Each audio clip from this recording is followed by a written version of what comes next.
On your mark, get set. Let's go. I can't do it. We'll do it live. Do it live! I'll write it and we'll do it live! Mister, will you please wake up? Montana looking, throwing in the end zone. Right. Palmero over the head of Jenks. Uribe charges, throws, out! And the White Sox have won the World Series. And that'll do it. It's over. The Golden State Warriors return to a familiar place. They're on top of the NBA world. We're down to 2, now to 1. Here's Jordan. Yes! It's all over. The Chicago Bulls. This is Snowman in the Morning. Hey, this promises to be fun. Oh, yeah! Welcome to another edition of Snowman in the Morning with Cole Johnson. I am one half of that duo, Cole Johnson. The other half is with me, one Mr. Brian Snow. Today's broadcast, of course, at the top of the second hour, we're going to have the playmaker, Daryl Sollins. He's going to join us. Of course, he's going to talk about what happened in the NFL during last week, number 3. We're also going to say hello to the chat as well, and we're going to break down some other things. But you know how we always start off. It's going to be no exception. Let's go with the whip around.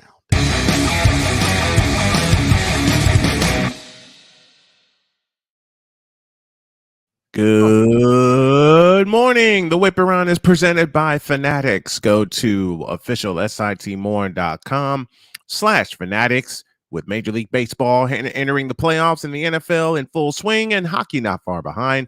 Support your favorite player and your favorite team. officialsitmorn.com/fanatics, an official affiliate sponsor of Snowman in the Morning with Cole Johnson. What's on the docket, sir?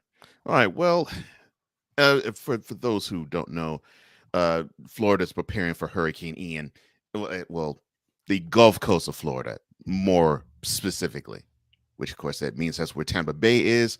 And Tampa Bay is actually relocating to Miami due to this. So, of course, the hurricane intensified to Category 3 status in Cuba, and it struck through there. They are bracing for some damage later on this week.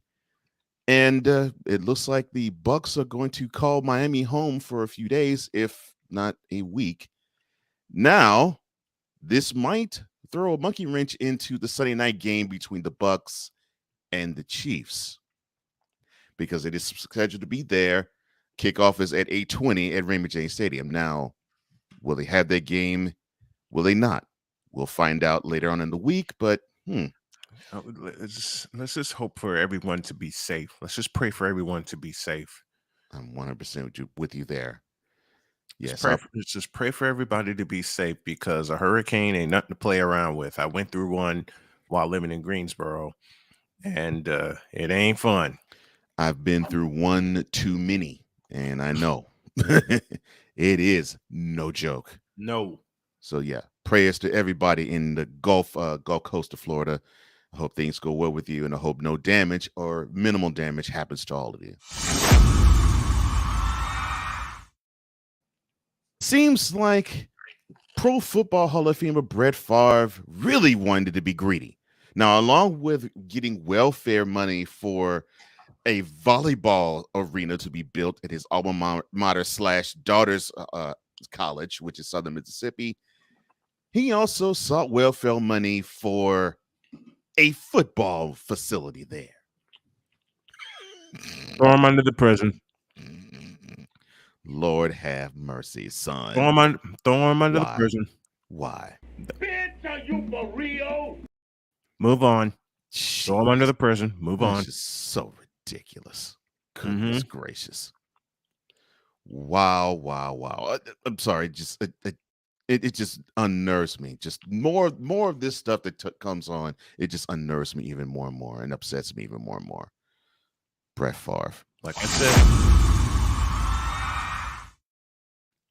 In the throwing into prison, I'm agreeing with you there more and more. Patriots quarterback Mac Jones. You may have seen him limp off the field after his last interception that he threw Sunday in the 37-26 loss to the Patriots. It looks like he suffered a high ankle sprain. and it says that he suffered a pretty severe one. So it looks like that he probably is going to be on the shelf for a good while. Now, Same with Trent Williams of the 49ers. Yeah. Because that diagnosis is a high ankle sprain. They say 4 to 6. At least, yeah. Yeah, now the injury occurred with about 2 minutes to go in the game.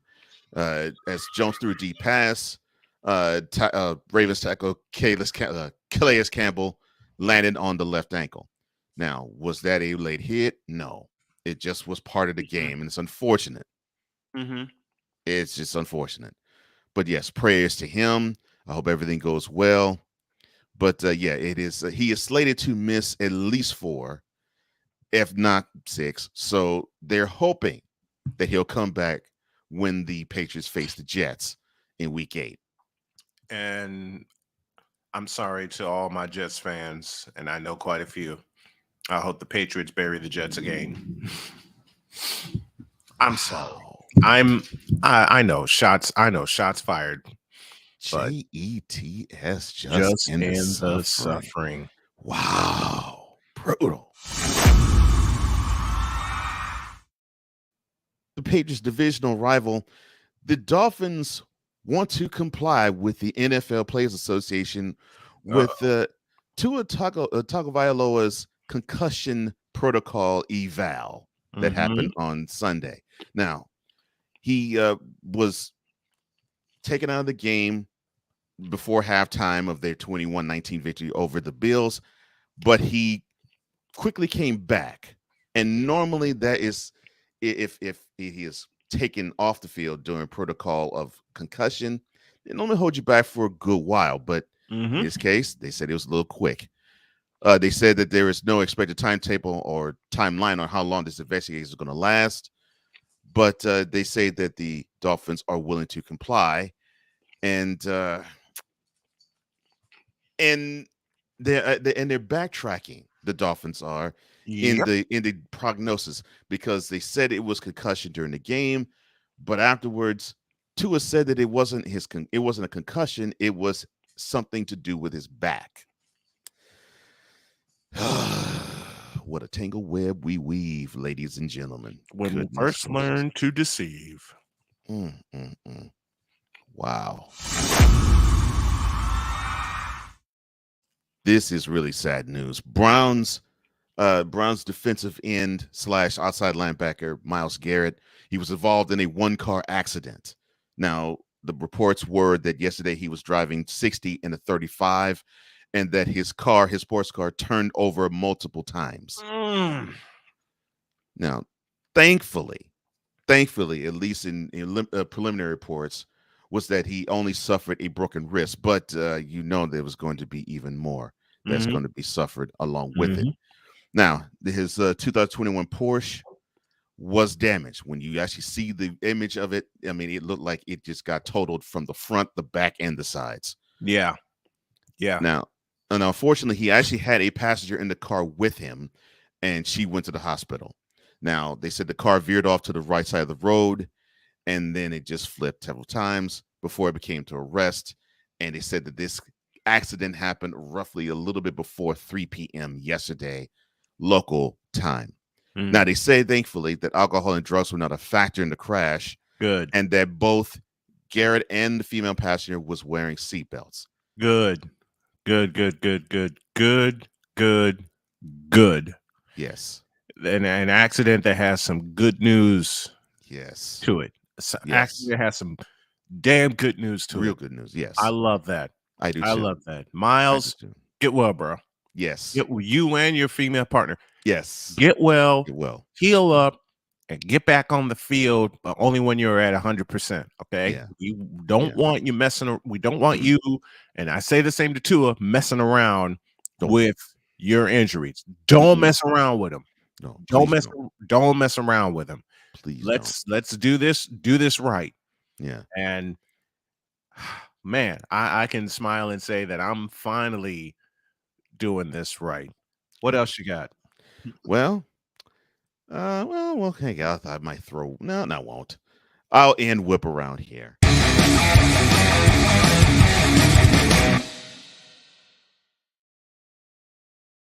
Let's say so. Go ahead. Who are you going to throw into the semi? No, It ain't a bus; it's a semi. nah. I'm going to be nice for once. To the Cole, chat. the show ain't nice. Okay, haven't you Well, figured that out by now? okay, I'm not going to be mean. So to the chat we go. So who are you? No, you can't do that. I'm fully Oh my fueled. God. I'm fully breakfast, and you tease like Fully that. breakfast. Fully breakfast. Doggone it! I played it safe, and I had a breakfast sandwich, and it had eggs on it. So, All right, fine. All right, hold on. Give me a second, because I was hurry up, debating on if I man. wanted to talk about this or not, but I'll talk about it now. All right, so in a whip around extra, the Celtics. Oh Jesus! So they claim that they were doing their due diligence and protected their female employees. How? How is that possible? How is that possible when you kept your lips silent all throughout the summer and then Mhm. you leak out that your head coach is a hoe? How? Explain this to me. And this was all this basically was all done in media day, because the Celtics had media day yesterday, and of course, many players will say Mm. it's Hades basically in dealing with the news, and that the brass of the Celtics is still basically being cryptic, and I'm actually being complimentary and saying cryptic in the details of the fallout from Ime Udoka's hoeing. Then I will. We can end the whip around by me saying, "Me and my big fat mouth." Thank End you. it. End it, please. Thank you very much.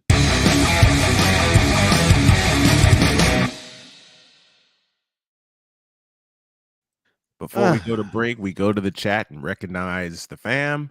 That's right. Fit Down Sports Show. Good morning, and Fit Down Sports will be. I'll let the cat out of the bag after the break. After the Okay. break. Well, congratulations to you, Dietz, considering that you are a Cowboys fan and you, I Yep. assume, will love how the results of Monday Night Football was last night. Six says, hello, it's Tuesday. Good Don't morning. nobody Six. want some fool from Akron, Ohio?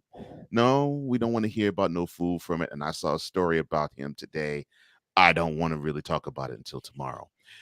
The Hawk TV, what's up, brother? Hawk He says, TV in the house with it's us. it's the You know, we talk about ball. This show is the bomb. Oh, thank you. Thank you so thank you, much. man. Thank you, Keep man. spreading the word about this show because the herd, Rome, Maggie and Perloff, which has become a personal favorite of mine to throw under the bus. We're taking them all over. Yeah. The only difference is we're in the morning, and some of the shows I've named are on in the afternoon. That's the only difference. Yeah. But we're taking the show over. Hey, folks, do us a favor. Hit the Cash App if you can, because each day I want to try to make a $500 goal to help with the Snow Strong Carolina initiative, and also want to help parts of my crew, including Cole Johnson, my executive producer. And I'll let this side of the bag. I got an EIN number now for I'll let it all out of the bag. May as well do it now. Okay. Officially beginning Saturday, even though I launched it on Monday. It's October And 1st. this is your fault, Cole, but I love you for saying the SDM Sports Radio Network is alive, it is well, and it is kicking, and it is now active. It's funny how one word can just change a whole mentality. Yeah. And I toyed around with it before, combining the two networks, combining the radio and the network, and I toyed around with it before. And then you spoke it when you did the intro for Jennings County. Mm-hmm. And I said, man, he made a mistake. And then I slept on it and I prayed about it and I talked it over with my wife. And Jody said, go with it. I'm like, what? Yeah, go with it. It takes away having to do two things at once all the time. You basically are combining audio and video, which is what everyone else is doing nowadays. And then she said, look at ESPN and how they set their things up. It's just all about the branding. And of course, she reminded me the Snowman brand is out there. Use it. And I went back and I listened to your intro. I said, you know what? Y'all are right. So a mistake has now become a station. More to the point, a mistake has now become a network. And it's active. Take your kudos, man. I mean, Cole, I owe you a bunch. I owe you Good. a bunch, man, for Good. saying that. And I'm going sponsor shopping today. I don't have a game Friday. There's no room in the press box at Seymour, but the last two home games are done. And the other reason why I want to have a $500 goal each day we're on the air, and I'll let this side of the bag right now. October 15th, there's an opportunity for yours truly to call a game at Aggie Stadium in Greensboro, North Carolina, with my buddy Joshua Jackson and the Edward Waters Sports Network. And part of the reason I want to do that is not just because of the game, because I want to show my wife a good time in the Triad. And it'll also give us a chance to do some poking around and looking around while we continue the Snow Strong Carolina initiative. So if folks can hit us on the Cash App and get us to our daily goal, that would be fantastic to do so. Mhm. Yeah, that's an impromptu Snow Strong Carolina update. So Okay. just wanted to put all that out there. All right. Well, let's say hello to more of the fam as Yes. Hawk TV says Yes. hello to everybody. The same thing with Sick. Deets talking about last night's game, 30 rushes for 170 yards. They ran the ball. What a concept. I will say this to you, Mr. Deets, just like I'll say this to every other Cowboys fan that will be within the sound of my voice. Kudos for the Cowboys to do this in their first of the 4 games of the regular season. Now do it again. Because this should be the blueprint as to how the team should operate on offense. Now do it again. I'm with you on that, brother. Sick says good morning to Sick Good and morning, to Hawk. good morning, good morning, good morning. Sick also says Hurricane Ian. I didn't think a hurricane could be a wasp. Oh, Nice one. Lord. Good one. Victor Sick. Laco, of course, another one of What's our up, beloved Victor? fellas, Oh, says good man. morning and happy Taco Tuesday. One of The my only reason best, why one of the my only, best friends. the only reason why I don't say those words, just think chicken wing. Six says public safety should be priority number 1. Yes, I agree. Absolutely. Vic also talks about Hurricane Ian. He says hurricanes really ain't no joke. Prayers going out to all the family in the Gulf, definitely. And with Brett Favre, he says, "Is you for real?" He also expedite him to Russia and let him stay with Brittany Griner. Double the punishment. And after we come from a break, Cole has a prisoner of the moment, and I got one of my own. So we got a Yes. double. Actually, Yes. I'm gonna turn that prisoner of the moment into a snowman's take. So we get a double play next segment. All right. The Hall TV says, y'all, I don't feel too Feel good too good about about- Washington versus Dallas this week. If I wish it was, you know what? I'm just gonna say this. I'm old and I'm old school. I wish it was the Washington Redskins and the Dallas Cowboys at Texas Stadium, because those games were fun, either at Texas Stadium or RFK Stadium. if we saw an offense last night, what would transpire in that game that will be taking place next week, Hawk TV, I'd feel you. They have the Cowboys have the tendency to just revert back to form, and yes, they're gonna revert back to form. They're gonna revert back to form. I don't trust them. So I just don't. My chances of the Commanders coming out with a victory next week.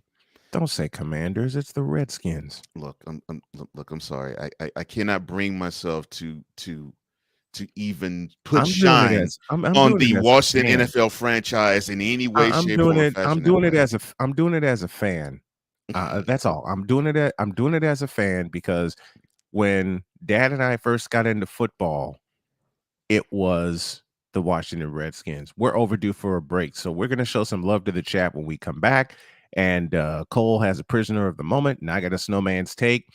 And we're gonna stay on. We're gonna stay on schedule. We're going to stay on schedule because if you watched yesterday, hour 4 was not on schedule. Hour 4 went off the rails.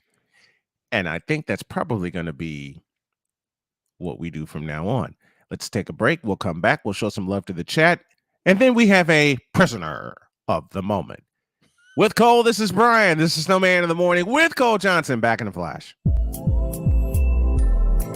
This is Snowman in the Morning.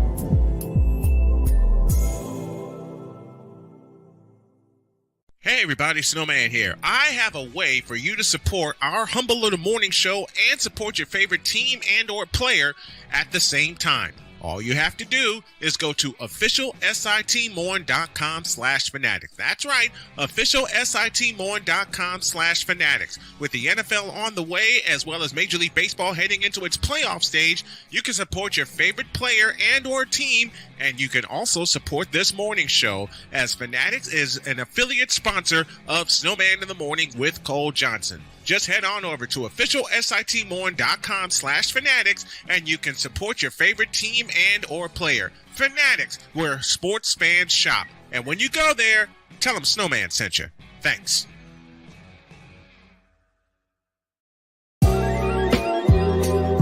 I want to show that attainability. I want to show the accessibility of this kind of lifestyle. From social media to having conversations with friends and family, you always have to put on face and say face. What brings a smile to my face is the one person that totally believes in me, and that's my beautiful wife, Jody. I just had to stop because I didn't value myself. I didn't love myself. And it's like, I have to learn to love myself. Changing the world one conversation at a time. This is Revelations.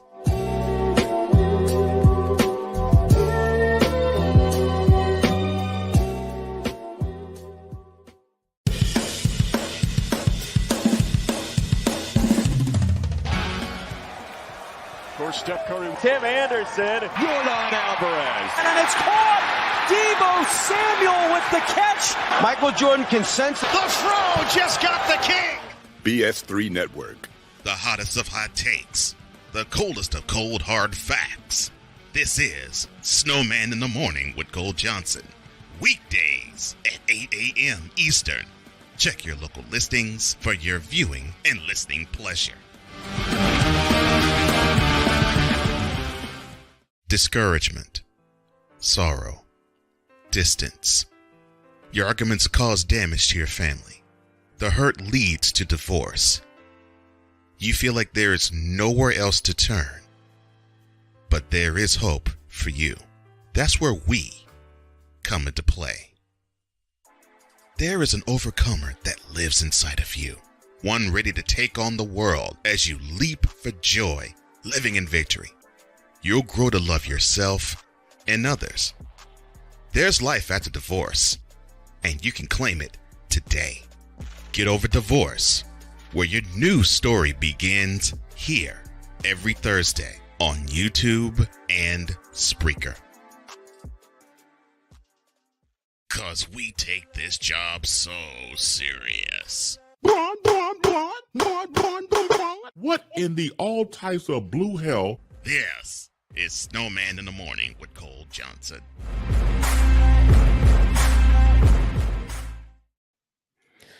That's right. Into the chat we go back to Hall TV. He says, prayers out to Miles G. I totally agree with that. Yep. He also says, why not do your due diligence and protect your male employees? Talking about the Celtics fiasco with Ime Udoka. Then protected the female employee undercuts feminism. Amen to that.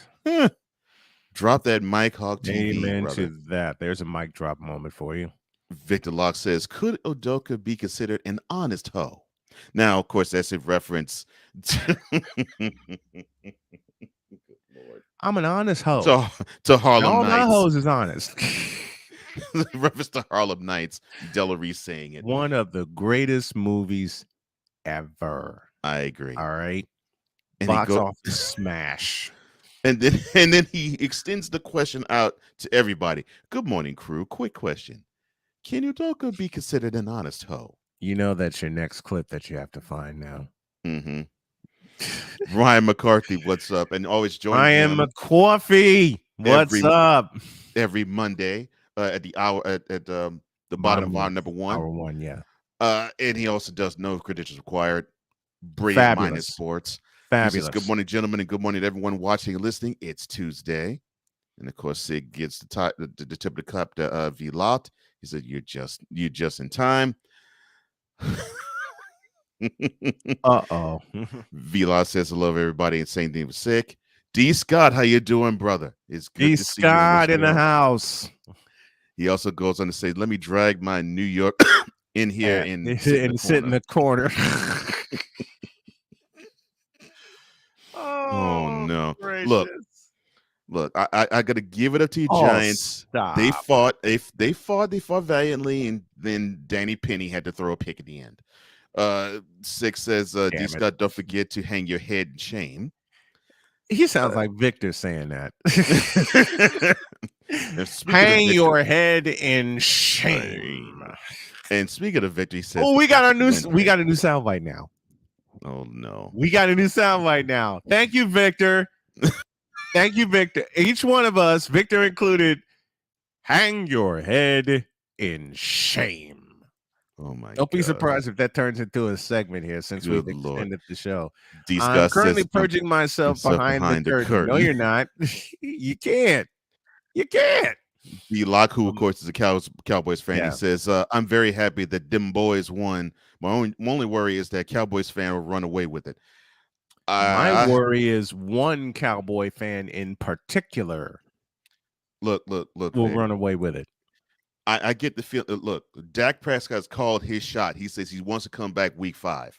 So that means that's when they play the Rams. Guaranteed if the Cowboys lose that game, them boys are going to be like, nah, put Cooper Rush back. I know it. Now I know it. See, and I don't like the Rams because they're in the division of the team that I root for. But now if Dak Prescott comes back week 5, I want the Rams to demolish them. Hell, I want every team to demolish the Cowboys, but hey, let them run over the cliff. No, Lord. I agree with Victor Locke says, I agree with Snowman. It's Redskins. And I say that as a fan. I say that completely as a fan. Do I understand the controversy behind the name? Yes. But you know what? I won't go off here about that. I'll do that tomorrow. Yeah. So it says, nah, Vic, let them run over a cliff. Yep. Yeah, and Vic says, yes, I agree with Snowman. It's the Daniel Snyders. D. Scott says, shut up. Let them run with a blindfold and gag over that cliff. Want it? Yeah, they're already over that cliff. Victor says, I have to try and save my fellow countrymen in Cowboys Nation, but I won't run off the cliff with them. Smart man. Smart. He says, the Queen Delarice? Yes, sir. Yes, sir. See, but the thing with Victor being a Cowboy, he's a Cowboy fan of the 90s. Yeah. Troy Aikman, Michael Irvin, Russell Maryland, a product of Whitney Young High School in Chicago. Tony Casillas, those guys. Jimmy John. I guarantee you, if Jerry Jones wasn't so greedy, if Gerald wasn't so greedy, Jimmy Johnson would have coached them for at least 10 years. At least. Yeah. Yeah. He'd have been the next Tom Landry. But no, Jerry Jones got greedy. And then the next year, Barry Switzer comes in and the 49ers whip their ass in the playoffs. Yeah. But I digress. Yeah. Vlog says, hey, Mr. McCarthy is alive. After what happened yesterday, I'm surprised at the end of the show. Ryan says, look, Vic, every female employee gets a complimentary can of hook a whore off when Udoka comes back into the office. Stop it! Stop it! Oh, stop. Nice one. Sick says, Giggy says, what's your definition of an honest hoe? The first person that comes up with, who would come up with that definition? Chris. Yeah, he would. Chris. All TV says trap game for Dallas next week. Yes, I agree. It is a trap against game. the Redskins. Yep. I totally agree. It's a trap game for them. Hawk says we owe the Cowboys an ass whooping for the Sunday night meltdown last year. And then he continues, says Snowman 56-14 on a Sunday night primetime game. And we started infighting on national television, Bush League, but the Cowboys got a payback coming. Well, the Hawk TV, we did you a favor in the playoffs. And when I say we, I'm talking to my beloved 49ers. Look, can we get back to where the Cowboys or the Giants and the Niners were meeting in the NFC Championship each year? I just want to, and I have the 1990 NFC Championship game in my files. And yes, the Giants won on 5 field goals. But it just seems like every time the Giants and the 49ers get together in the playoffs, A, it's a classic. B, you don't know who's going to win. And C, the wildest things seem to happen. The wildest things seem to happen. Don't you have a prisoner to talk about? Yeah, I do. So who's the victim? All right. So, we have these wonderful takes, and they seem to go completely off the rails when we do. And we just get so swept up and we get so caught up that we don't really understand that we are at that moment being prisoner of the moment. So while I was perusing social media, or I should say while social media was perusing me. Didn't Wise tell you to stop that? I got that about you and Wise. So while that was happening, I happened to come upon, how can I put this? A statement, a glorified statement.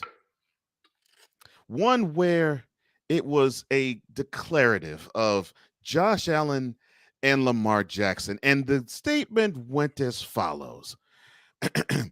Quote, now, after the joke job that you saw in Miami, if you believe that Josh Allen is still better than Lamar Jackson, then you're Y-O-U-R biased. Close quote. Oh, boy. Oh, boy. Before I even begin to tear this down. English, do you speak it?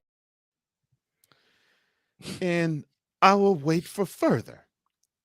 Oh, you were finished. Oh, well, allow me to retort. So, yes, I understand that the Bills went to South Beach and they probably had a little one too many Mai Tais in their 21-19 loss. And the only fight that seemed to be with the Bills in that game was in the coach's box with Ken Dorsey tossing all sorts of papers all throughout the area. 42 of 63, 400 yards in that game did Mr. Allen throw for, and I forget how much he ran for, but he actually had the high running total for the Bills in that game too, which of course to me, and I've said this often, and I will say the same thing about him as I will about Lamar Jackson. Mistake. Do not run your quarterback that often. Okay, off of that soapbox. So yes, he threw for 400 yards, and yes, he lost by a missed attempt of a field goal because, well, they decided to run a play at the middle of the field with time ticking down. But what this gentleman did not understand was that, correct me if I'm wrong, sir, because I want to make sure I get this right. Go on. Now I know that he was caught up in what Lamar Jackson did in Foxborough. Yep. Not quite 200, but close to 200 yards passing, 4 touchdowns, and he ran pretty well too. I can give him dap for that. Awesome. But the week prior, wasn't he the quarterback of the team that was up 35-14? and that 21-point lead was evaporated. They ended up losing the game 42-38. Yep. They did this in their home stadium, whereas the Bills did this in Miami. And wasn't it the same team? Uh-huh. So saying that Allen is a better quarterback than Jackson, and that's a biased take because Allen performed a choke job?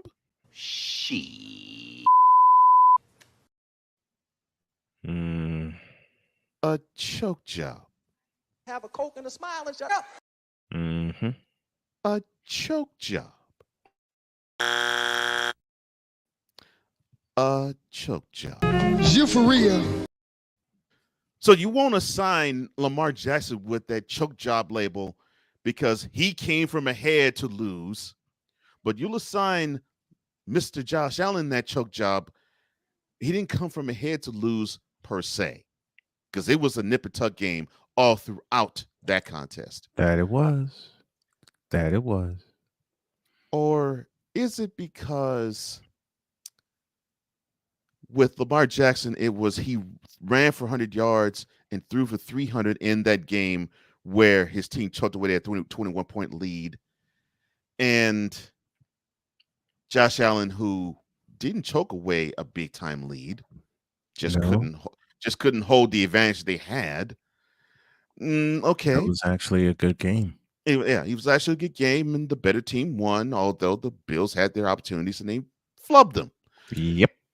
So you mean to tell me that that because Jackson did that in the loss to the Dolphins, that he did this because you love the style of play he has, but you don't dig the style of play that Allen has? That couldn't be, because they roughly are the same type of quarterback with the slight variation of Allen can sometimes actually chew teams up in the pocket a little bit better than Lamar Jackson can. Biased am I? No. No. I am one where I can look you dead in the eye, Jackson fan, and say, You can't handle the truth. Lamar Jackson is a talented athlete. He actually has some really good skill as a quarterback. Mm-hmm. But his skill set is incomplete because he has an offensive coordinator in Greg Roman who thinks that a quarterback in today's game is to be like how he was in high school, where it has to be the best athlete is under center. Oh, no, my bad. The best athlete is standing about 8 yards from center taking shotgun snaps. So are you saying to me that because you like Lamar Jackson's style and you don't like Josh Allen's style, that one was a great game, even though it was a loss, and the other was a choke job? No, it couldn't be. It has to be because one is Josh Allen and the other's black.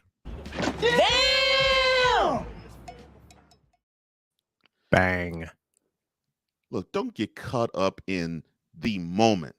Take it all in totality. We'll get a chance to see how these two actually are because they'll face each other next week in Baltimore. But what I have to say to you and what I have to impress upon you is the following. Study your stuff and take everything into account. Don't just simply say because of that one particular latest moment that a guy sucks, or in one particular latest moment the guy is spectacular. Because you could say in that same breath of that 21-19 loss that the Bills took, Mr. Allen completed 66% of his passes and threw for 400 yards. Yes, it was a loss, but you would say that. You claim it with Jackson the week before. Why don't you do that with Josh Allen? Because it's Josh Allen. Yeah. And that unfortunately is the lot that we run into because we seem to see these types of takes all the time in the land of prisoner of the moment. Bravo. Thank Bravo, sir. Thank you, sir. Now, It's my turn. And while I was perusing social media, or it was perusing me, I saw something. Oh, that's nice. No, it's not. Oh, Lord. I'm sorry. I'm sorry. I'm challenging the wrong person. You know it's Tuesday, right? I know it's Tuesday. It's not Wednesday. It's not Wednesday. Cole, shut up.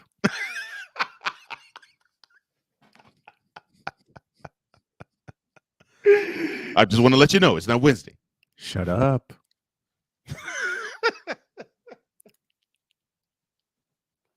I told you I keep hearing that quiz that my wife and I took, and both of us still laugh at it because of my wife's answer to what is one word that your mate says a lot. Mm-hmm.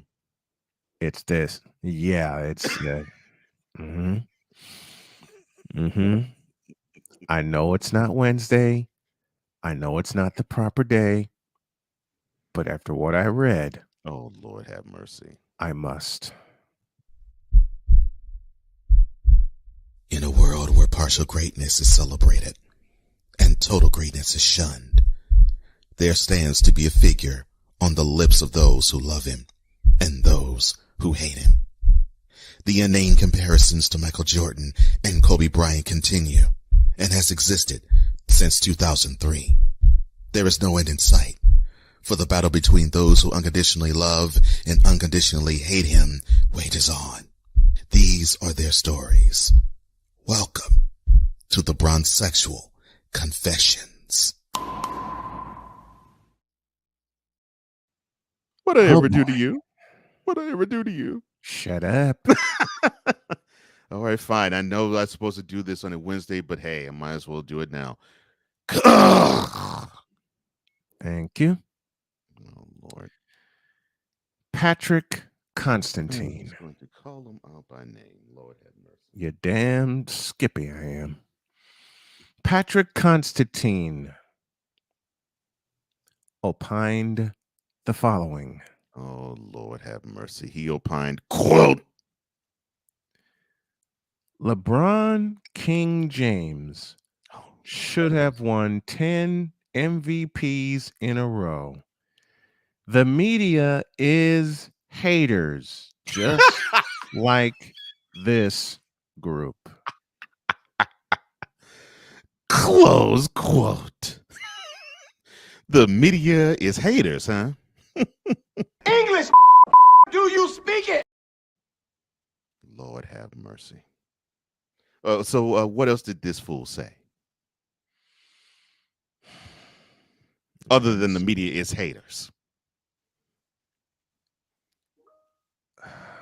That's almost as bad as Curry player bad. I mean, there's no sentence structure in this doggone thing. No. You have to take your pauses when you get them. There are obviously two sentences, and he combined it into one. Do you people actually know? Give me Samuel again, please. Yeah, no problem. English, do you speak it? Because the people in this group don't. They don't speak English. The media is haters. 10 MVPs in a row. Oh, well, I'm sorry. I'm doing this wrong.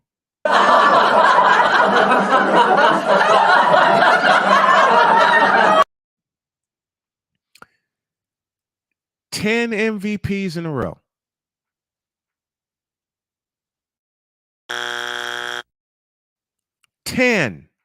Right. Yes.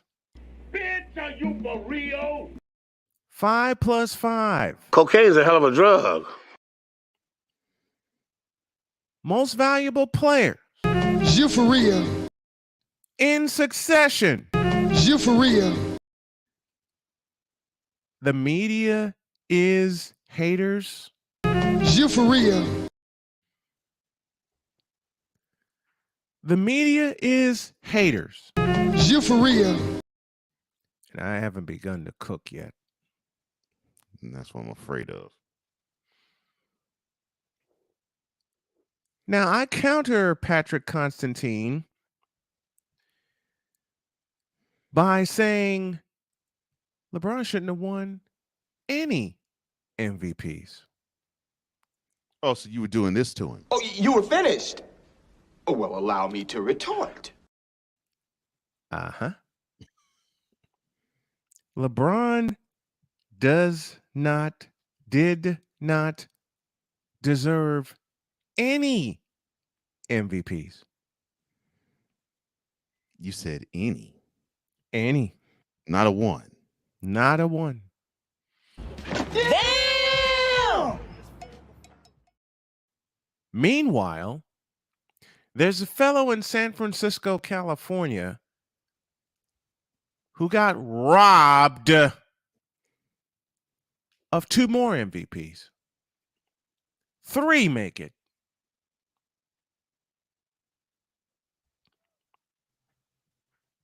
Because he was clearly the best player in 2017 and 2018.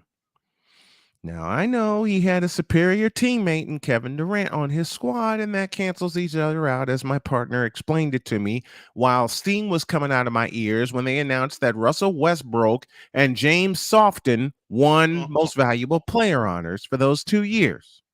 James Softon. Russell Westbrook, he who cannot hit the side of a barn with his jump shot, and James Softon, who has a step back travel in his arsenal and uses it often.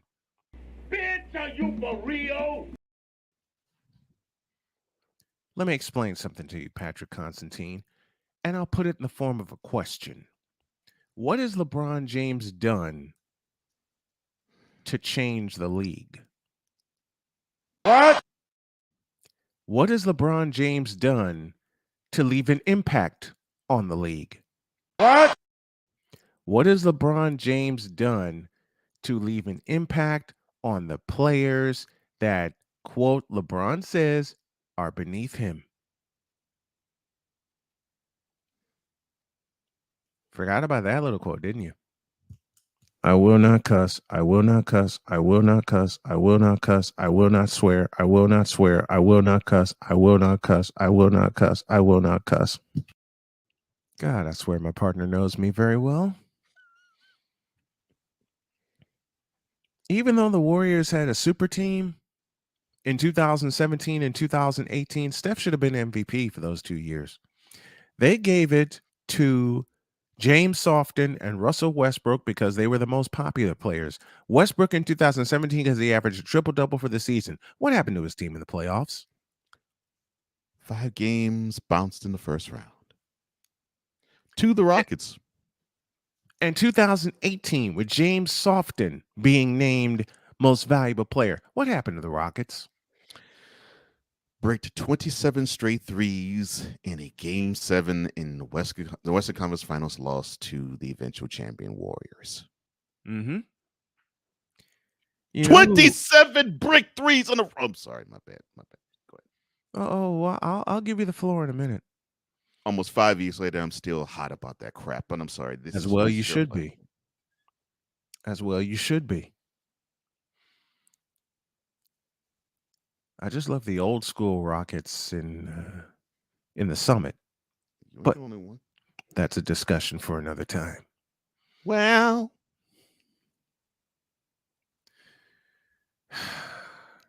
I won't do the full gauntlet here, but I'll back it up with court session.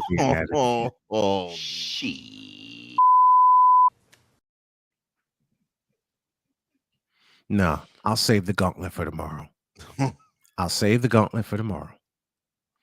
I'm going to concentrate on Patrick Constantine and his stupidity for not only the sentence structure or lack thereof. The media is haters. The media is haters. Give me Samuel one more time. English, do you speak it? The media are not haters of LeBron James. In fact, the current media suck his you-know-what at every opportunity. Meanwhile, Stephen Curry and the Golden State Warriors are playing the most fabulous, flawless, beautiful brand of team basketball. We got to give the MVP to LeBron. Did you see what he did? Did you see what Steph Curry did the same night? The media is haters. The media is haters. The media is haters.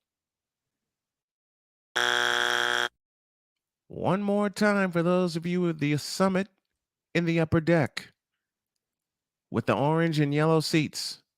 Oh, yes. The media is haters. They consume more of the LeBron James joy juice than any other group save the Bronsexuals. Why did I have to introduce that vernacular? Because you love it. That's why. Oh, Lord. Listen to me, Bronsexuals, and listen good.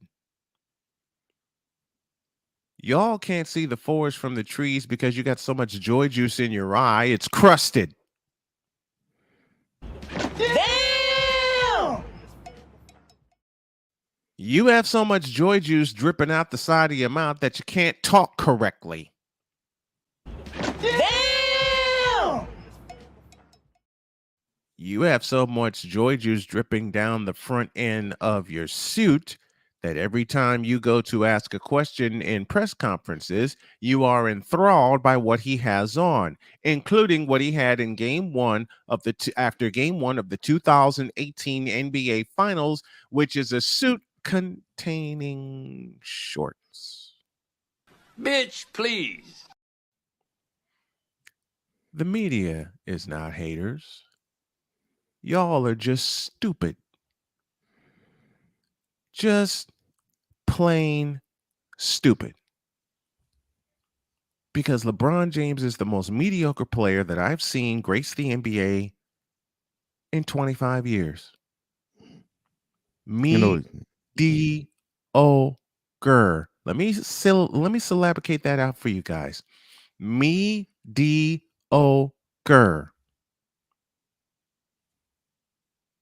What has he done to change the game? What has he done to change the league? What has he done to change, as a lot of black people say best, the culture? I will answer all three of those questions with 4 simple words.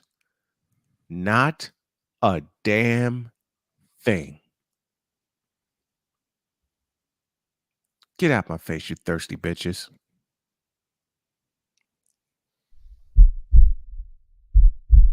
In a world where logic and sense flies completely out the window, while purple and yellow glasses are donned, rises a figure who encourages ridiculous, undying loyalty. Good Lord, I'm about to throw up. This has been yet another installment of The Bronsexual Confessions. Believe me, I'll have more tomorrow. Hour 2 begins right about now. On your mark, get set. Let's go. 'Cause we take this job so serious. All of it, between 2 people and 4 nostrils, all of it was gone. LeBron James is pure, unadulterated trash as a basketball player and has been for 20 years. We don't want to see that. Wait a minute. We don't want to see Number 420. YSL. Number 420. I had to do it. Oh, man, I thought I missed it. What in the all types of blue hell? This is Snowman in the Morning with Cole Johnson. Hour 2 of this program presented by Monkey Knife Fight. What is that, you ask? Monkey Knife Fight is a prop bet site where you can make your bets on props and win cash. And right now, if you sign up and use the code Snowman, you'll get a $100 deposit match. You'll get a 100% deposit match. I always read that wrong. On up to $100 on your first deposit. Go to monkeyknifefight.com, use the code Snowman, and you'll get a 100% deposit match on up to $100 on your initial deposit. And today, during the program, and each day from here on in, we're trying to raise $500 to get my family toward our goal in the Snowstrong Carolina initiative. So if you would be so kind, hit the Cash App. You see the tag at the bottom of your screen. For those of you taking us on the road, the tag that you need, the ID that you need is $ Tall Man Dr. K50. That's Tall Man Dr. K50. Now, as we begin hour number 2, we welcome the playmaker, Darnell Sollins. Good morning, sir. Great to have you. Good morning, gentlemen. Playmaker, right. What's up, man? What you got for us, playmaker? I see this right now. I guess after we handle business Monday night with the San Francisco 49ers, that my team gonna have to be the one to end this Cowboys mess. Please do. Well, if Dak Prescott plays against your Rams, can the Rams just, and the Rams beat the Cowboys, the mess will start. Yeah. Oh yeah. And we got a greeting already. Victor Locke says, "Hey, playmaker, everybody greet the playmaker. Cool McCain in the house with us. Cool. The Hawk TV. Jalen Hurts, acknowledge him. No. There you want to acknowledge? There you go. Hurts. Acknowledge him. Oh gosh. All right, playmaker. Hold on. First of all, oh my gosh. We might have lost. Darn. There we go. There we go. Darn technology. Yeah. Oh man, it froze again. Oh man. Man, oh man. Darn technology. Okay, we got him back. Good. Yeah, technology. There you go. So until Jalen Hurts wins a Super Bowl, we will not use the word acknowledge him. Because when you acknowledge somebody, you acknowledge champions. And since everybody want to take Roman Reigns' stick, Roman Reigns now has not one, but 2 championships of his own, and his cousins have 2 championships of their own. Who are we talking? Champions. Who are we talking about now? Okay, so if you're gonna acknowledge anybody, you can acknowledge Stephen Curry. Who's got 4? Thank you. You can acknowledge Matthew Stafford, who got a Super Bowl. You can acknowledge that man down in South Florida who's practicing in Miami right now, Tom Brady. You acknowledge champions, okay? Until you are a champion, you don't get acknowledged. Cool says, that's what happens when you try blasphemy against Hurts. No, you acknowledge greatness. No, you acknowledge champions. Can I acknowledge a champion? Go ahead. Michael Jeffrey Jordan. Oh, one of the greatest champions ever. And why the heck we gonna acknowledge Jalen Hurts anyway? He hasn't won the MVP. While we're acknowledging champions, come on now. While we're acknowledging champions, I've got 2 that'll make my radio partner smile. Akeem Olajuwon and Jose Altuve. Hometown champions, baby. And Dusty Baker, defending American League champion. One of the few that, as a manager, won pennants in both leagues. Yeah. See, here's my problem. And it's not Cole. It's not Cole. So I don't want Cole think I'm coming at him. Here's my problem. We hear stuff and we try to run with it as much as we can. Yeah. Cool is starting an argument. Hurts is a much improved player this season. He played better than Stafford this season. I'm sorry. What award does he have? What accolade does he have right now? No, playmaker. Don't say it with your chest, man. He said it with his chest. Speaking, okay, we talked about champions. We're talking about Yes. champions. Yes, we did. We talked about champions. Oh Lord. No. You keep Don't going. acknowledge him. I don't remember asking you a thing. You. Yeah, you know. Okay. I gotta admit. We talk quarterbacks. We talk quarterbacks who are champions. Mm-hmm. Okay. I don't remember asking you a thing. Quarterbacks who are champions. All I have to say is his last name. And that last name is Montana. Joe Cool.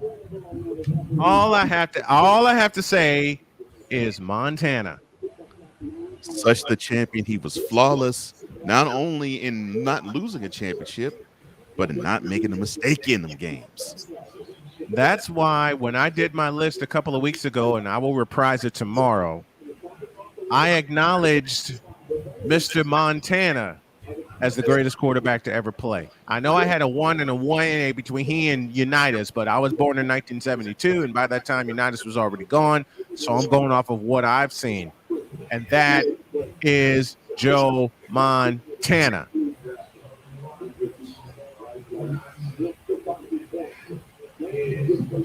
Woo! See, I did not think I was going to come here and have to deal with the acknowledgement thing. Yeah, okay. Want to acknowledge champions? Ric Flair. Want to acknowledge champions? Stone Cold Steve Austin. Want to acknowledge champions? Dwayne The Rock Johnson. Matter of fact, who is the man of that family? I love Roman Reigns, but hey, Dwayne The Rock Johnson would always be my number one. The Rock. Yes. Yes. I mean,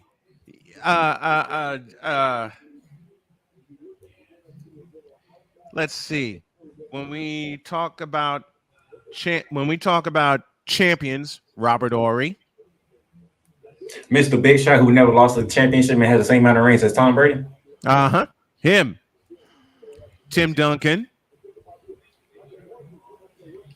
Mr. Continental. David the Admiral Robinson. 7-1 center from the Naval Academy, number 50, David Robinson. For those of you at the Old Hemisphere Arena. Oh, by the way, since somebody threw a name out there, and I know y'all can't stand it, there's a couple of people in my head that helped that guy get a couple of championships. Let me think: Chris Bosh, Dwayne Wade. Yes. Who got under-recognized thanks to Say it. Say it, Cole. I can't bring myself to do it. Say it. You okay? Yeah. You okay? God. Since we're talking about champions, Klay Thompson. Since we're talking about champions, Steve Kerr. Since we're talking about champions, since we are talking about champions, and there's a guy who won like 13 championships. I'm trying to remember. I believe he won 13 championships. Who would that be? Oh, the person that a lot of people forget when we talk about GOATs and greatest players, Bill Russell. 11 titles. The greatest champion. The greatest champion ever. All sports. Oh, speaking of champions, how about this guy? Pass is deflected, going to be stolen, I think, by the doctor. Yes, he's got it. Here he comes. Way rock the baby to sleep and slam dunk. How about that guy? Julius the Doctor Irving. Thank you, Dave Zinkoff. I love that. By the way, you did bring up Mr. Jeffrey Jordan, correct? I certainly did. Can we throw Scottie Pippen in there? Yes, we can. Yes, we can. Can we throw the man who orchestrated that team and Phil Jackson? Phil Jackson. Yes, we can. Can we bring Steve Kerr there? The man who won 5 rings as a player, 4 rings as a coach. Can we acknowledge? Hey, since Cool McCain talking about acknowledge people, can we acknowledge John Taylor? Rice has just set a Super Bowl record with 12 catches. He's in motion. Montana. Touchdown, John Taylor. Can we acknowledge John Taylor? Can we acknowledge Jerry Rice? Can we? Snowman. Cincinnati fans are trying to enjoy their win over the Jets. I don't care. Not bring up bad memories of them. I don't freaking care. I don't care. They lost. They finally got to win. They trying to right the ship here. And the point is, don't bring up bad memories of what they didn't do. Oh, I got more. I got not of what he didn't do. I got more. Okay, where's my boy at? I can't. Can we? Like I said, can we acknowledge Steve Young? Of course, as well. 6 touchdown passes in the Super Bowl. Can we acknowledge him? Can we acknowledge Roger freaking Craig? I will say this though, since Cope started all this. Yeah, Cool started all this mess. I hope y'all don't have to acknowledge the Jacksonville Jaguars Sunday. Well, I'm not picking that game. I'm just saying that right now. I ain't picking that game. Because the Jaguars are playing right now? Can we acknowledge this? Hey, can we acknowledge this moment in history that changed 2 franchises forever? The inbounds pass comes into Jordan. Here's Michael at the foul line. A shot on Elo. Good! The Bulls win it! They win it! Set the Cleveland Cavaliers.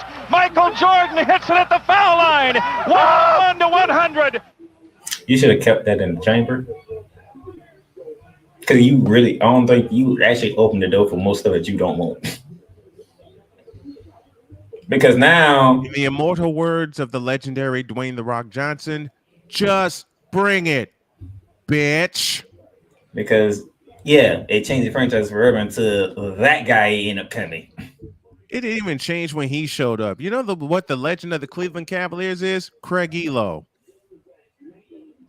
Nah. F. LeBron. I didn't change anything. I would say that when you change a whole city and financially. Yeah. Michael did it first. And that school that supposedly LeBron owns, he doesn't. Yeah, I'm putting that out there. Speaking of acknowledging Michael Jeffrey Jordan, hey, Bronzexuals, take this. Pressey looks to bring it in. He comes in and throws it away. The Bulls have it.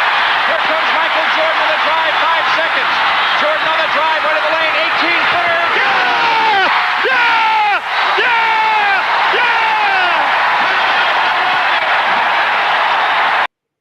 Take that. You know, do you have any clips of a guy who wore like number 8 and 24 in his career? Because to me, you know, no. LeBron's went different places to win championships. This guy won all his with one team. Yeah, so did Michael. Out in California. So did Michael. Next question. And you know, I'm just most people want to talk about. So did Michael. Next question. I got to throw Kobe in that conversation too. Okay. I got to throw Kobe in that conversation too. So we work Kobe in the conversation. Next. No, I'm kidding. Just saying. I'm kidding. Even though I was the biggest Kobe hater there was, but hey. I'm not a Kobe hater. I loved watching Kobe. Okay. Kobe's great. I just got spoiled with Bird and Magic and Michael and Julius and Kobe's great.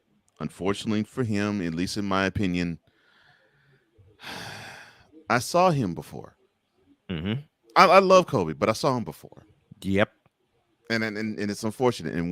And I hate talking about this with Kobe fan, but it's just the truth. It's like, Kobe's great, and I love him for the guy that he is. And I'd probably even say he even worked harder than Jordan did. I'll even say that. I will cop to that. I'll cop to that.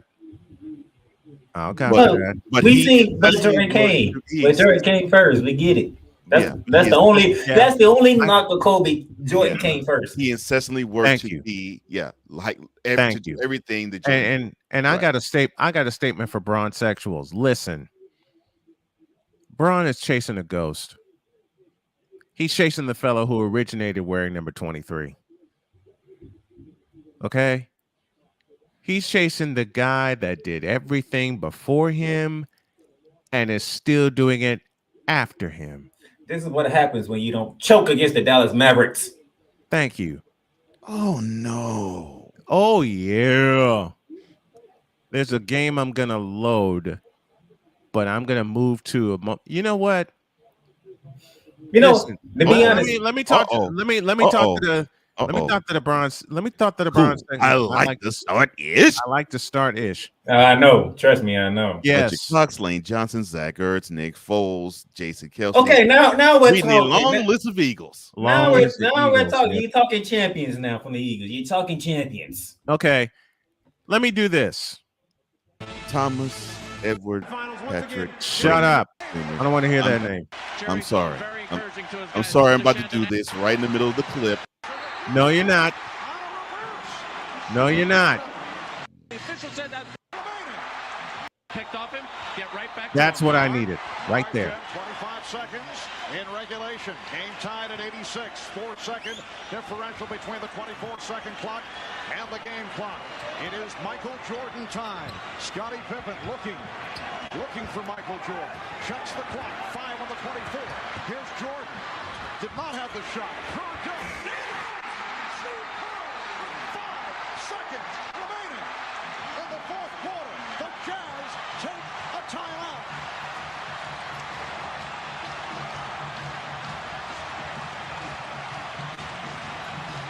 Now listen to Matt Gukas.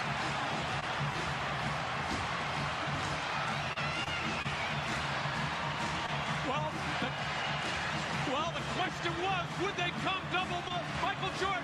Stockton game. Steve Kerr, reminiscent of John Paxson in '93. I do not claim copyright on any of the clips that I play. They're courtesy of the networks that they were aired and the teams that were involved. Just in case YouTube decides to zap me, I'm putting that disclaimer out there verbally. And for the previous, I don't remember asking you a thing. Thank you. You don't score 8 points in four quarters against the Dallas Mavericks. And that Game 6 loss for the Miami Feet came on an anniversary. 8 points. Very dear to me, because that loss for the Miami Feet came on June 12th, 2011. And of course, anybody who knows me or knows of me, June 12th is very special to me. That was the day I lost my dad. There's two things I hold against that, man. That damn loss to the Mavericks. Oh man, look, Miami should have whipped the Mavericks, okay? That damn loss to them. So June and then 12th. And then him becoming the goddamn Laker. And so June 12th. 6/12/07 is the date I lost my dad, but 6/12/91 is the date that Michael Jordan became a champion. And 6/12/2011 was the day that Mr. LeBron Raymond James could not ever become the greatest player of all time. Can we get an amen? Can we get an amen? Come on, church. Come on, chat. Can we get an amen to that? That candidacy was dead. What? Buried. Done. Finito. Cooked. What? Finito. What? 9. What? Finished. What? Cooked. What? Done. What? Burnt. What? Buried. What? In the dirt. What? In the ground. What? Under the ground. What? Under the jail. What? Under everything. What? With rigor mortis running all through off his veins. What? And no joystick allowed. Dead. I would say this stuff before I Yes, get sir. out of here. That's right. The utter blasphemy. That's right, Victor. Go ahead, sir. There's a lot of that going around today. Yes. Yes, there is. If I had the time, whew, look, if we had the time, one of these days, Playmaker, you got to come on a day off, and we'll have you hang out the whole show. Oh, I'm working on that. I know. I didn't even tell you, I'm working on that. Listen, anybody, tell me where LeBron's. Put that back up, please. See, Dwayne Wade. Tell me Chris Bosh. Where LeBron, Scottie Pippen at? Hold on, Cole. First of all, let's get something straight here. Yes. You can't say LeBron, Scottie Pippen because Scottie Pippen was drafted by the Chicago Bulls, like Michael Jordan was drafted by the Chicago Bulls. No. Scottie Pippen's rights came via trade. He was drafted by the from the Seattle Supersonics, and the Bulls came in through trade. Let me say technically, yeah, but when I say drafted, I mean that's the team he started with. Yeah. Okay. Let's say good morning to a Latina in Cali. Good morning to you, good morning to you, my dear. Sorry, your point, Playmaker. LeBron had to go down to South Beach, which was Wade County, to join Wade and Chris Bosh. Yep. Still this Wade County. A favor for a Latina, since she is a mod on my YouTube channel. I'll explain once again. Every day that we're on, we're trying to raise $500 to go toward the Snow Strong Carolina initiative for myself and for my family. So if you would be so kind as to get the word out, and anyone that's in, if you would be so kind as to hit us on the Cash App to help toward the goal, not just my family's goal, but toward the goal of my crew, that would be very much appreciated. Go on, Playmaker. All right. Now back to what I was going to say before. You know, now I understand. I understand fully why Wednesdays is what it is. See, that's when we love when you hang around, because we see you just when we get started with those. When we get started with those, and it's so funny when we see your comments, and we know that you're hanging with us, and we want to thank everybody that hangs with us. Before you go, Cole, hit him with the blasphemy, please. Okay. Oh Lord, you mean the utter blasphemy? You mean like yes? Giannis losing by 30 in the game 7, and KD getting swept the first round, and then B getting in front of home crowd, and Steph getting carried to a conference finals MVP all playoffs long, and Joe Giggs getting bounced the first round. Because it doesn't matter to all of them bronzesexuals. It's this. Ladies and gentlemen, LeBron James is still the best basketball player in the world. The Tone deaf. You're a stupid dumbass. You for real?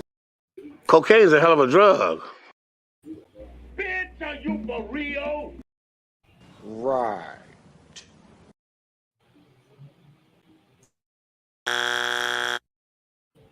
Damn! Right. Bitch, please. You can't handle the truth. And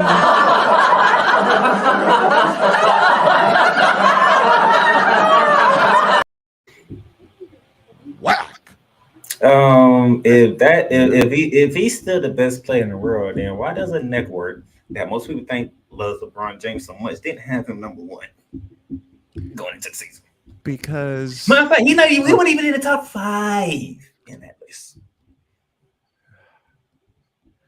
You know, and by the way, the person who they had at number 1, he came out and said who he said was the best player in the world.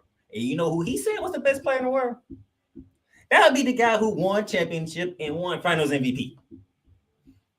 Giannis Antetokounmpo said Steph Curry's the best player. Stephen Curry. See, Not even Giannis is enlarging LeBron James. But Giannis is not a bronzexual. Giannis is real, okay? And most people will say, including myself, will put number one. People put Giannis at number one. But I respect him because he plays the top player coming into. I'm gonna really piss off bronzexuals, and tomorrow I'm gonna lead with this. The top player coming into this season in the NBA wears number 30, not number 6. And it's not purple and gold; it's blue and yellow. It's blue and yellow. That's the playmaker, Darnell Solins. He joins us every Tuesday at 5 after the top of the second hour. And we're working on him hanging with us like for an entire show. And good luck to you Monday. Because I know when next Tuesday get here, it's going to be some fireworks going off. Yes. Yes, indeed. Thank you, playmaker. We love you, brother. Love your content. Tell everybody where they can find you. You can find me on any platform that you like to listen to your podcast. Bearing Down the Gridiron, Ramley Talk, coming up in a couple of weeks. Shooting Lights Out will be debuting. All right. I can't wait for that. So. And Darnell will be our Orlando Magic correspondent during the NBA season, as well as our Los Angeles Rams correspondent throughout the season. He'll join us every Tuesday. Thank you, Playmaker. Appreciate you. We love you. We'll talk to you next Tuesday. Love you, brother. All right. Let's take a break. And when we come back, I have a list. You do? Yes. Nice. Back in a flash. This is Snowman in the Morning.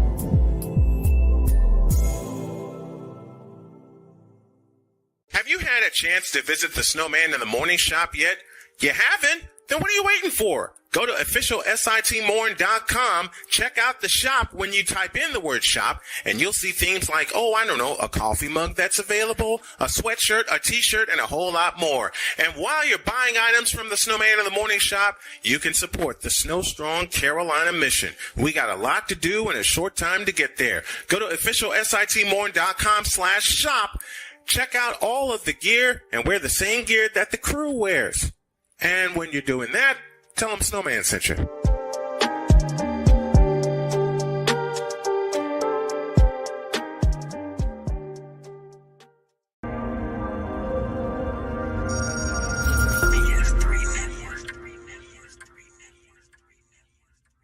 BS3 Network. Changing the way you watch TV.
Steph Curry, Tim Anderson, Jordan Alvarez. And it's caught! Deebo Samuel with the catch. Michael Jordan consents. The Fro just got the king. BS3 Network. The hottest of hot takes.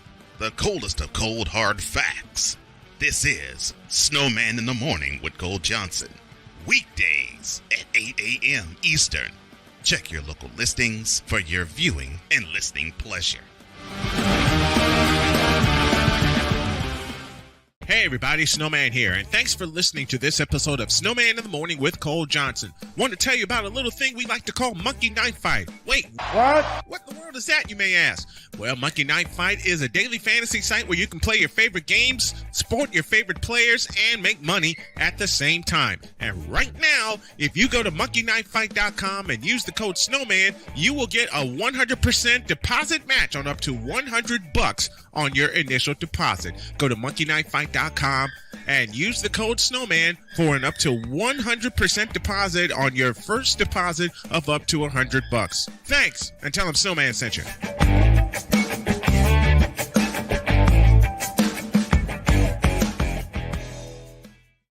Mister, how do you operate this Twitter thing or this Instagram thing or whatever the heck?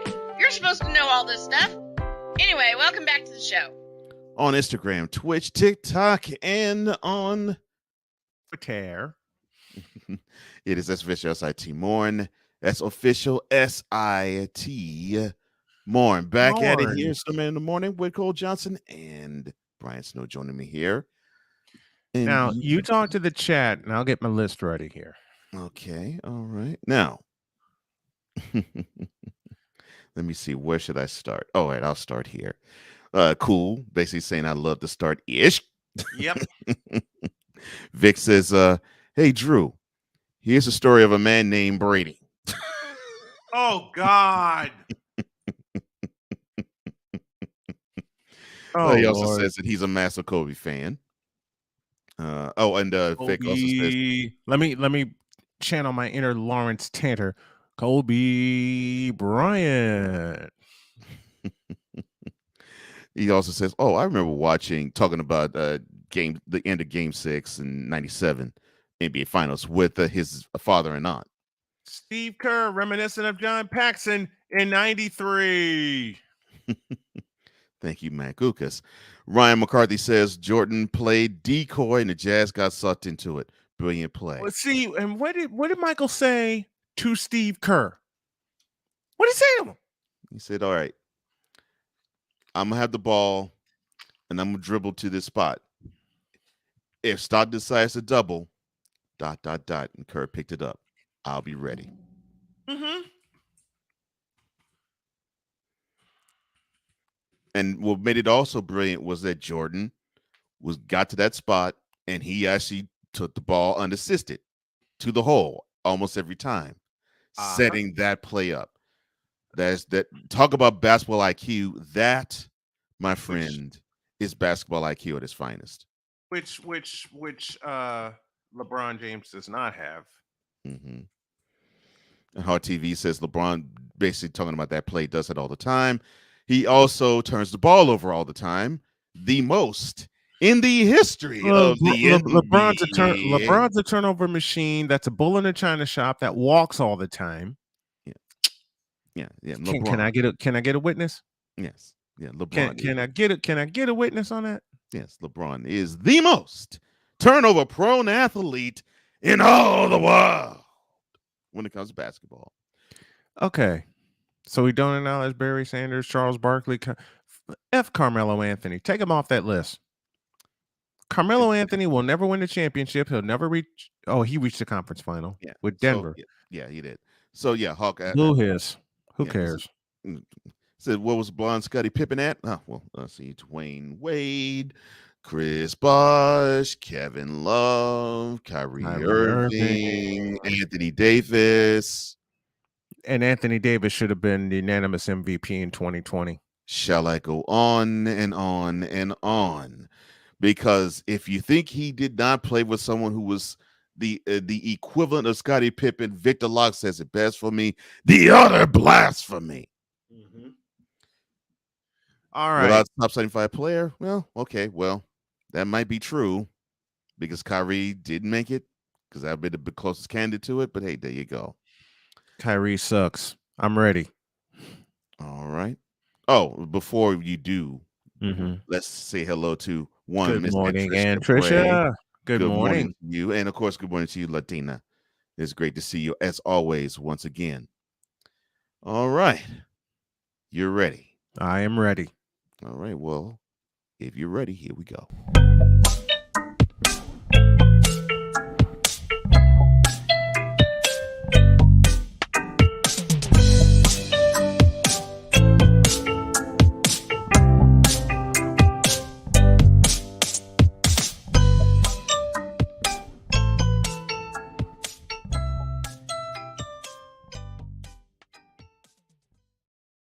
And your list is on? This here. I said I would reprise this list. Okay. These are my top 5 players of all time. Okay. Now, there is a pattern to this list. Mm-hmm. And the second preference I will make is that these are players that I have watched since 1980. Okay. When I got into basketball. So I hold nothing against Bill Russell or Will Chamberlain or Jerry West or anyone that preceded the players I'm going to name. These are the names that are familiar to me that I have watched, and these are my top 5 players of all time. All right. Now, y'all are going to notice a pattern here. Hit it! When I get started. Here we go. You got this guy, Julius the Doctor Irving. Well, rock the baby to sleep and slam dunk. You can't go wrong. You just can't go wrong with this. Pass is deflected, going to be stolen, I think, by the Doctor. Yes, he's got it. Here he comes. Way rock the baby to sleep and slam dunk. I also have it for him. Yes, I also had it for him in 1983. I'm glad he actually got his just due in the NBA. And pass is deflected, going to be stolen, I think, by the Doctor. Yes, he's got it. Here he comes. Way rock the baby to sleep and slam dunk. I hold no copyright over the clips I'm going to play. Oh, you mentioned 1983. Yes, I did. Let me find it. Where? Yeah. Hey, where you at? Yeah, we do this on the fly almost every day. Okay. Let me set this up here. Doggone it! Where is it? Where art thou? Oh, I can't find it. Dagnabbit. Wait, I know where it is. I think. No. Let me go up. I'm searching. Well, I can't find it. Let me move on. Mm-hmm. Okay. Now, you see the number by Julius Erving, right? I see a 1. Mm-hmm. You put that in my head, sir. Let me explain as I go on. The next person on my 5 greatest NBA players of all time. At guard in his 6th year of Michigan State, number 32, Magic Johnson. You see the pattern I'm developing here? Mm-hmm. You see the number by his name? Mm-hmm. This is Brian's Mount Rushmore. Usually Mount Rushmore has 4. I've got 5. Okay. Okay. You see where I'm going with this? Mm-hmm. Now, we don't have to explain the accolades of Magic Johnson. All we got to do is mention the date, and the date is May 23rd, 1980. At the Spectrum in Philadelphia, Magic told Paul Westhead, never fear, Magic's here. 42 points, 15 rebounds, 7 assists. As a center. Take note, LeBron, you ain't a center. Take note, LeBron, you ain't the greatest player of all time. What's up, Wise? What's going on, man? All right. Next player on my list. Mm-hmm. And at the other forward from Indiana State, 6'9" and number 33, Larry Bird. Thank you, Andrew Jick. Mm-hmm. And Lawrence Tanter for the Magic intro. Mm-hmm. Let's see, Larry Bird, what bronzexuals call that slow white guy that had a jump shot out of this world, that will outwork you, that will outmuscle you, that will outthink you. That will out-hustle you. Mm-hmm. That will out-hustle you, that will outmuscle you, Isaiah Thomas. And I bring up, and I love Isaiah Thomas, but Isaiah Thomas made a bonehead mistake in 87. Oh, he'll be the first to tell you that. Yeah. Yeah. Isaiah, and I love Isaiah Thomas. Mm-hmm. I love Isaiah Thomas. Okay. Man, Larry Bird, the guy who walked in to the locker room at Chicago Stadium in 1988 for the 3-point contest and said, Who's going to come in second? are playing for second place. Which one's coming in second? And he went out and proved it. With his warm-ups on. Yes. Everybody else didn't have their warm-ups on. But everybody else didn't have their warm-ups on. He did. And when he let that last shot go, he put his finger in the air because he knew it was going down. And 18,204 cheered. That's all you could do. I mean, you cheered Larry on that day. Every other day the Celtics came into Chicago Stadium, he got greeted with a round of boos. Mm-hmm. But at the same time, he still got a round of cheers in Chicago Stadium because they knew he was one hell of a player. You got to respect that. Yeah. He was one hell of a player. Speaking of one hell of a player, at center in his 16th season from UCLA, number 33, Kareem Abdul-Jabbar. Now, do we really have to explain why Abdul-Jabbar has a number 1 by his name, or Bird, or Magic, or Julius? I will give you 2 reasons. One, that dude was so dominant in the college game, they decided to ban the dunk. And after the dunk was banned, his team lost only 1 game and still won the national championship. Mm-hmm. Oh, and number 2, and the genesis of banning the dunk, he created a shot that is, to this day, now 50 plus years later, the most indefensible shot ever created. Ever. And that's the skyhook. And hence his nickname in Los Angeles, Captain Skyhook. Captain Skyhook. Damn. And you already know the final player on my list. From North Carolina. 6'6". Oh, God. Michael Jordan. Oh, my gosh. From North Carolina, at guard, 6'6", Michael Jordan. It's so sick after all you have to hear is from North Carolina. You barely could hear the PA announcer. You can't after that. Hear a thing. You got to strain to hear him. I'm like, Lord. You can't hear a thing after that. All you had to hear. How did you put it? The crowd was loud enough as it is because it's Old Chicago Stadium. Yeah, crowd was loud. Yes, it was Old Chicago Stadium. Yeah. Mm-hmm. It's one of the loudest buildings ever created in the NBA. Mm-hmm. But then you had Michael Jordan being introduced last. Mm-hmm. You had Michael Jordan on your team. The only way that roar was louder than that was if Jordan were to hit a last-second shot, which we have seen him do. That's the only time. That's the only time. That's the only time Chicago Stadium was louder. We've seen it happen. Oh my gosh. We and but the thing is, this is why I respect Chicagoans. I'm glad that you're one of them.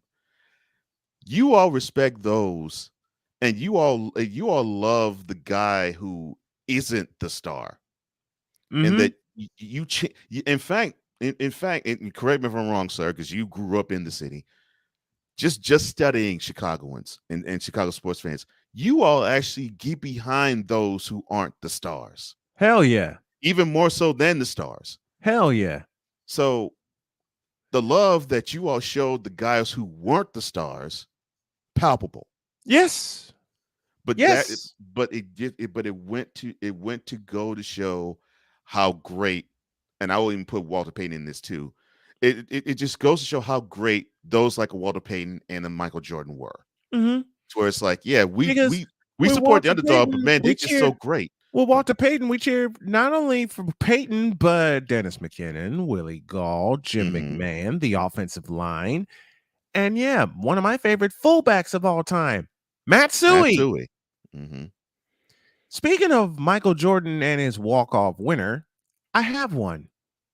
You mentioned the Pistons get and it's right about will defend here. Inbounds. Pippen will toss in. B.J. Armstrong is on the floor for the Bulls, along with Michael Jordan. The inbounds a cart right to Jordan. Time winding down. Michael for three.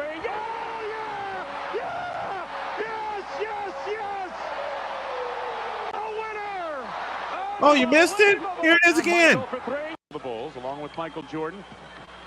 The inbounds a cart right to Jordan. Time winding down. Michael for three.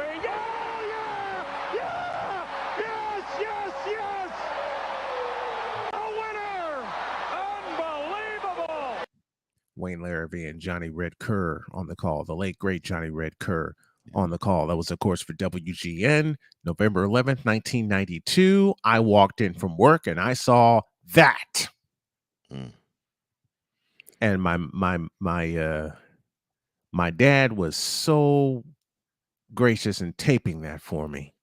And I came in that night, and Dad just put his arms around me. We shared a hug. We shared some time, and he said, "I'm going to bed, but I got a present for you in the VCR." Yeah, your old man knew you well. Oh, man, please. Man, please. I mean, my father, I told you, my father got me into sports. As did my father got me. My father got me into sports. He would give me so much every time that my team lost, but he also cheered when my team won. One thing else I will say about my dad. Well, let me close this out first. That's the list. All right.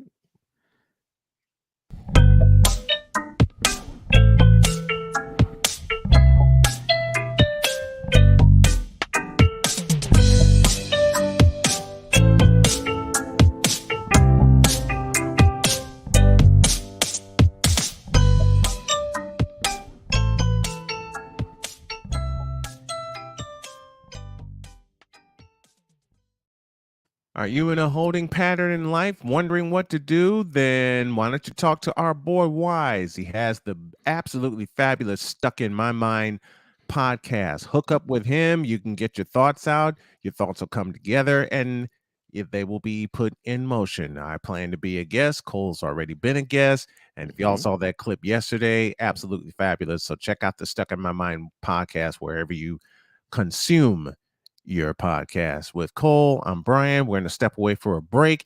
I got a guest coming at 10:05, and you'll hear some other stuff because, man, we're having fun. Let's go to the chat here really, really quick. Victor says, who's playing for second place in the 3-point contest? That, of course, was 1988. Good morning. Victor says, Wise, NFC East brethren being greeted. One of my favorite snipers on the court, Mr. Larry Bird. Yep. Kareem Skyhook was so nasty, not even Bruce Lee could defend it. Damn. You ain't no lie about that. No lies detected there. None detected there. Stuck in My Mind podcast, greeted by Latina and Callie. And the Hawk TV said LeBron at the Q. Man, I've heard louder. Michael Jordan at the United Center. Do I need to say anything else? Michael Jordan anywhere. And Trisha Bray, have a good morning.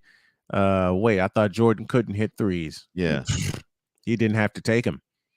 Ryan McCarthy, I subscribed to the wrong channel, but I was already subbed to your link that you put in the chat. I'll go drop it in the live stream right now. Thank you, Latina, for that. Anybody who has a great program that we follow, we recommend you. We'll get you some traction, just like y'all are trying to do for us. Yes. It's incomplete without a certain someone. No, that list is complete. That list, my Mount Rushmore is complete. I thought Jordan couldn't hit 3-pointers. Man, please. He averaged 37 points per game in the 86-87 season. Know how many 3-pointers he took that year? 12. 12. Big shout out to Drew Willingham for stepping in as a guest yesterday. Drew Willingham was in the house with us. Man, Drew, we love you. Big shout out to Drew. Yeah. We love you. We had a ball for hour 4 yesterday that went completely off the rails. That was our unfiltered hour. I'll get the podcast updated today. Definitely had a movie with the late great Bruce Lee. That he did. Mm-hmm. That he did. Okay. While we are killing time here at the bottom of hour 2, let me get my soundboard up here.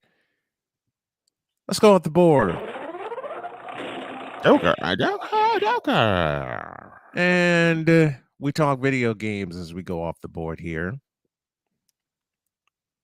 And I know I've posed this question, but I will pose it again. What's the one game that you play that ate up most of your allowance? Or what are some games that you play that ate up most of your allowance? And I'm not talking about sitting at home playing it. I'm talking about getting your ass out there into an arcade and going with it and just losing your mind with that. Oh my. And when I say eating up your allowance, I'm talking about as soon as you get it, you knew what you were going to do. You knew you were heading to an arcade. So chat, that's our question. If someone could put that in the chat and put it out there. To my mods, remind me to give y'all access to the Hootsuite that I'm going to use to help get us out there on social media. We have our first answer, Miss Pac-Man. There you go. I'm not talking about just arcades. I'm talking about you know how gas stations were back in the day, or little convenience stores. Mm-hmm. They have two things: candy and video games. They had kids snacks and they had video games. An answer from Victor Locke: Mortal Kombat, Centipede, Marvel vs. Capcom, Terminator. I played all of those. For me, it was Pac-Man. It was Pac-Man. It was Pole Position. Pole Position killed me. Mm-hmm. Centipede and Millipede killed me. Yeah. I mean, as soon as Dad put $20 in my hand, I was gone. Yeah. Let's see. And he knew. Wait a minute. The bad part is he knew, especially in 1993. I just turned 21. He knew where I was going. I came back and I'm thinking, damn, I'm broke for this week. I look at my dresser, there's another $20 there. With a note.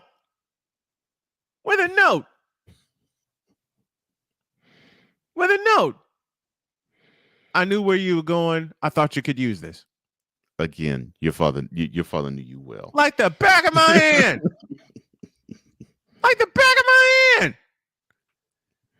Pizzerias and laundromats have, yeah, they did. They did. They did.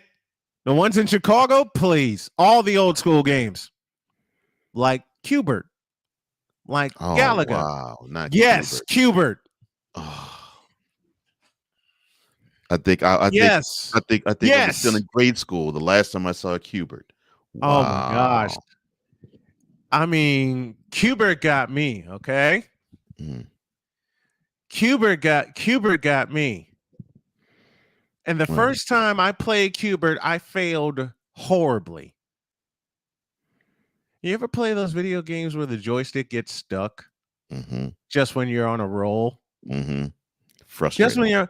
Just when you're on a roll, the joystick decides, we're gonna mess with you, and it does. Y'all go through that in the chat. I mean, you get go, and you know what's bad? Centipede and Millipede had track balls where it would be free flowing, right? One of those would get stuck. Yep. They would bring out the Centipede. I swear to God, they knew I was coming. They would bring out the Centipede that had the stuck track ball. They knew you were coming. Yes. Yes. They knew I was going to blow $20 in that arcade. I was either going to eat it, or I was going to put it in the video games. And I wound up splitting it and doing both. Look, one time Victor came with us. Okay, I did a football game. Victor, you remember this. 2004, I had to do a football game. I did the game. I was in a suit. And then we went somewhere. I forgot the place. I forgot the name of the place. It's one of the Chicago suburbs. It had mini golf. It had mini golf. It had go-karts and had an arcade. You knew where I went. Mm-hmm. Because I wouldn't sit my fat ass in those go-karts. I couldn't fit. And you know it's those go-karts that they bring out on a Saturday night where they knew all the kids would show up. Yep. But they didn't expect all the adult kids to show up. They brought those out. and it's like the go-karts are looking at you going, I dare you to sit in this thing. Like, I'm not sitting in that motherfucker. Sorry. But I went straight into the arcade.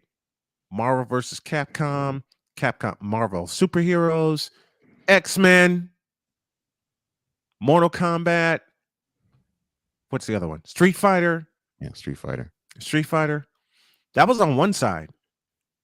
The other side had all the old school games. Yeah. I parked my ass in front of that. I parked my ass in front of those games. It didn't move. Well, mine, a good old school one that ate up all my money, Punch Out. Not Mike Tyson's Punch Out, but the arcade Punch Out. Yes, arcade one, right? The arcade Punch Out. I did that once at Evergreen Plaza in 1984, and got my ass kicked. I did. I got my ass kicked. I didn't know what to do. I mean, I saw this 8-foot tall cabinet. Mm-hmm. This 8-foot tall cabinet, and it said Punch Out. Hey, let me try this. I got my ass kicked. Never tried it again. That game scared me. And I mean that. And of course, I mean that playfully. I mean, that game scared me. It did. Oh, man. Let me see. I think, Dragon's Lair. That's another one. I love Dragon's Lair. I love Dragon's Lair. Let's continue this conversation after I say, where you at? I know it's here. I know it is here. Yeah. Well, let me do this. Support the show on Patreon. Go to patreon.com/SIT morning. As low as $5 a month, you get a lot of behind the scenes footage that we're beginning to put up now. I will start putting that up today. All right. Let me officially say hour 3 begins right now. On your Hey! Cause we take this job so serious. To all the hooker whores. I will not cuss. I will not cuss. I will not cuss. I will not cuss. I will not swear. I will not swear. I will not cuss. I will not cuss. I will not cuss. I will not cuss. Gotta go, gotta hoe. Oh, man, I thought I missed it. What in the all types of blue hell? This is Snowman in the Morning with Cole Johnson.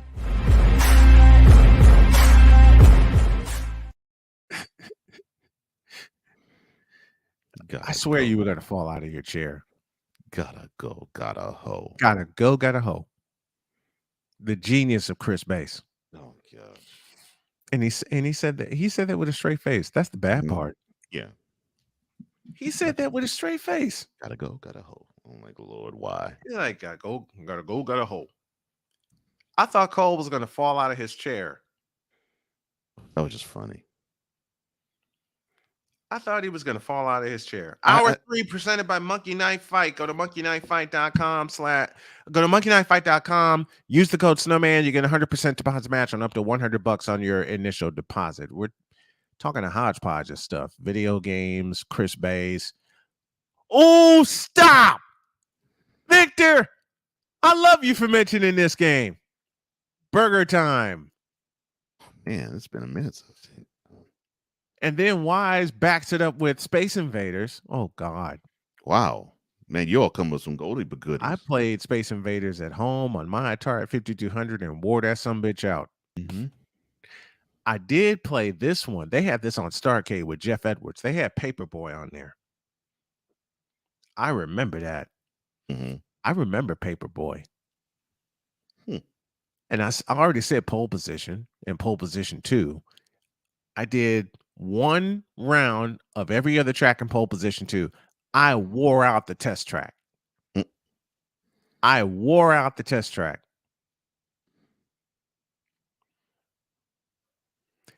Latina says, I have no idea why y'all talking about food, because some of the places we went to not only had the old school video games, they had food. Mm-hmm. When I worked at Cedar Point in Sandusky, Ohio, they had 3 sections of video games. They had the section where it had Time Crisis and all the other shooting games. They had one section where you could sit down and all those video games there. And then they had all the old school games on one side of the arcade. And Pizza Pazza was the character in Punch Out. I think that's the dude who beat me. Pizza Pasta. And of course, Mike Tyson's Punch Out, they switched it with Glass Joe. Mm-hmm. Right. They switched it with Glass Joe. Oh, I mentioned Centipede and Millipede. I hated those two, and yet it always ate up my allowance. Like, I will not play Centipede this week. Yeah, right. You know what? Here you go. Dig Dug. Oh, wow. Yes. Dig Dug. Joust. There you go. That's another one that took my money. Joust. Mm-hmm. Joust is the fantasy turned reality. You get to ride on an ostrich in Joust. You get to, speaking of Pac-Man. Hit me! Hey! Come on! And then you got when you eat a ghost.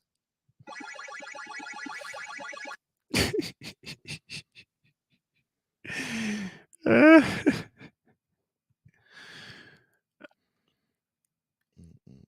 on a minute. Speaking of Dig Dug.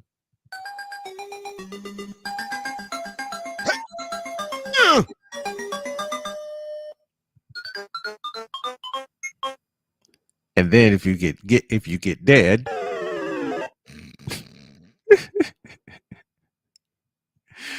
Oh man, we're loving our time. Wait a minute. Victor had a great. How many times was that sound used in Linwood? Too damn many, because I used it. We're supposed to have a guest by this at this time. I don't know if he's gonna come on or not. So what we're gonna do? We're gonna make this a fan chat. You want to talk sports or video games or food or anything else with us? The link's in the chat. Come on up and let's have a conversation. With Cole Johnson, I'm Brian Snow. This is hour 3 of Snowman in the Morning with Cole Johnson, presented by Fanatics. And here's Victor. Oops. Good morning, Victor. Good morning, gentlemen. What's up? Now, how's it going? You know, a sound I used, Victor knows this. You know, a sound I used in Linwood a lot. Yeah. That one nearly got us all in trouble. That one nearly got me killed. Yeah. Because the ladies in the concession stand hate it when I use that sound. Yeah. There was a pretty young lady by the name of Trish who literally stormed out of the concession stand and told Brian, "Don't play that sound again." And the moment played it enough. And the moment she turned around, guess what I did? Oh, yep. And she screamed at her. The moment she turned around, I said, "Screw it," and I played it again. Here's Wise. What's up, Wise? Morning, gentlemen. Good morning. Everybody behave. Wise is here. What? I didn't do it right. Cole, No, do it. You didn't. You didn't. Do it, Cole. Now batting, the man celebrating, smoking a blunt because the Yankees are officially in the playoffs. Number 420, Wise El Jefe. Número 420. See, this is the moment I where gotta we teach you need. how. I gotta teach you how to say 20, man. 20. Not you. I know you probably know it. 20. Yes, it's Copper correct. Copper taught me Spanish. Yo, this man had to do all the Team Puerto Rico games during Cava Because I knew very little Spanish, and somehow my Spanish vocabulary expanded for that week. That was the most horrid week. I mean, I love it with the baseball and the kids. Yeah, I love it with the baseball and the kids. Don't get it twisted. I loved it, but Fran tricked me. Tricked you.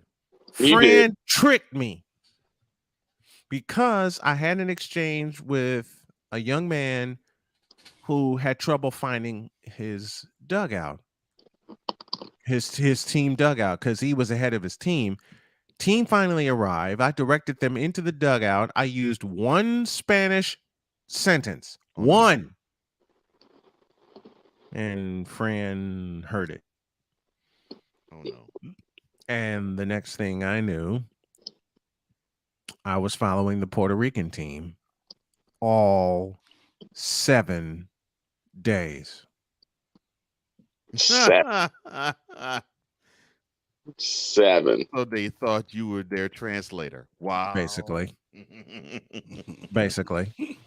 I never cussed inside my head that many times in 7 days.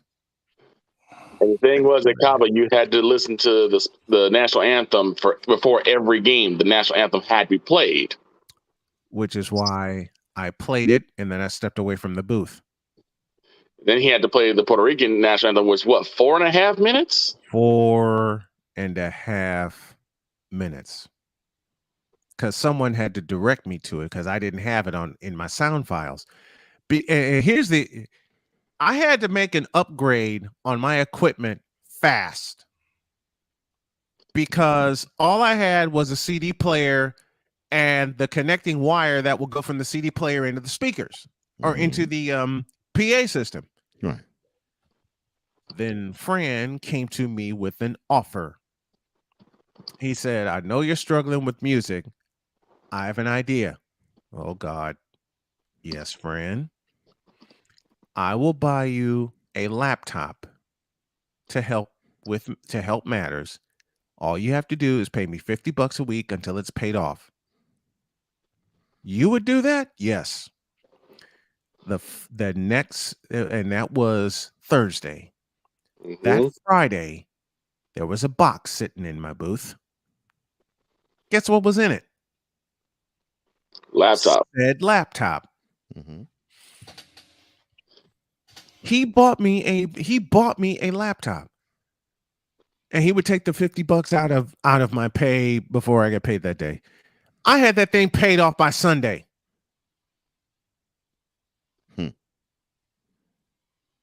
And we had 2 weeks of Caba. I had that thing paid off in 4 days. Because we were we were doing so many games like top to bottom of the day. 7, sometimes 8. And then there was one day where the game had to be moved from one field to another due to darkness. But man, Victor and I, when we worked at Linwood, when we did that, I'm sorry about that. When we did that, we went to so many arcades in the area. Yeah, we did. I mean, Dig Dug was mentioned. How about Mr. Do? Let's bring it back to the old school video. Anybody remember Mr. Do? Anybody remember that? The only time I've ever seen Mr. Do is when you showed that to me. I think it's the only time I've ever seen that game. Yeah, and you showed me NHL 94, and I hate you for that. Mr. Do. I love NHL 94. I do too, but it got me in trouble. I will share this funny story. There was one night I was feeling awful. Plain awful.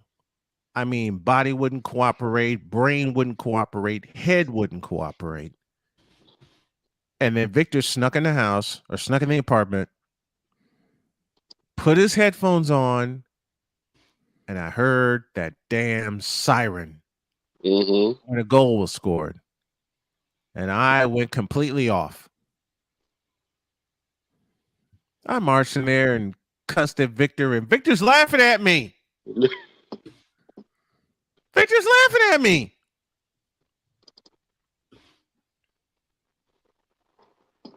Hey, be fair, I took every precaution before I did it. I took every precaution. I turned the sound down, put my headphones in. And the bad part is the laptop was so bad I could still hear it. Yeah, the problem was with this 16-bit sound system, anything that's high pitched is elevated even higher. So high, dogs sit there and bark at you, even though you didn't call the name. Right. I mean, now we hear, and then I hear dun dun dun dun dun dun dun dun dun. Like, hell. Yeah. And then Victor came in, and he was like, "I'm so sorry. Get the hell out of my face." Wake up the next day, I smell pancakes and bacon. And the Victor said, do you forgive me for last night? You're fine. Give me my pancakes. Peace offering. Yes. It always works. and you know what? I knew it was a peace offering, and I knew it was a computer. What are some other games that took y'all's allowance? Joust was mentioned, Dig Dug was mentioned. I mentioned Mr. Do in pole position. What else we got? Galaga. Galaxia. Galaxian, yeah. Now, Wise, how good were you at playing Joust? Oh, I love Joust. Especially when you jump and just knock the egg off. And they just yes. You knock the hell out of an ostrich and an egg fall out. Yeah. But you had to pick up the egg. But you had to pick up the egg quick before it hatched. Yeah. See, the egg wave used to kill me because they would put 8 or 9 eggs, and you had to flap to get to each of the stumps to get the eggs. And then when they hatch, you didn't get to it in time. You would hear this, and someone was about to come up, and an enemy was about to come up. Sick Diggy waiting in the background for us. What's up, Sick? What's up? Uh-oh. Don't steal my intro, Sick. Don't do it. Oh, Lord. Come on, Sick. I love you. Oh, Lord, have mercy. Now, come to the stage. Give it up. No, Sick, my man. I'm gonna let you do it, Sick, because you always repping my show, man. You always showing up. I appreciate you, brother. So go ahead, do it. What you got, Sick? Well, what can I say? Wise, you're probably gonna not like me. We're about to say, but Oh, jeez. If I say this is a joke, and now batting for the New York Mets, the undesignated hitter, but for God only knows what reason, the designated driver of the team bus, number 00, Sick Diggy. However, undesignated. Oh, there's a caveat. There's a caveat. However, Chris Bass is just watching this and going, excuse me, Rain Man, but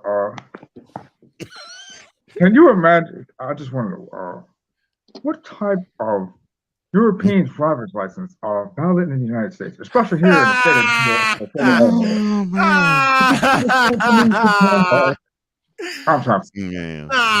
Man. Oh, Lord. That is hilarious.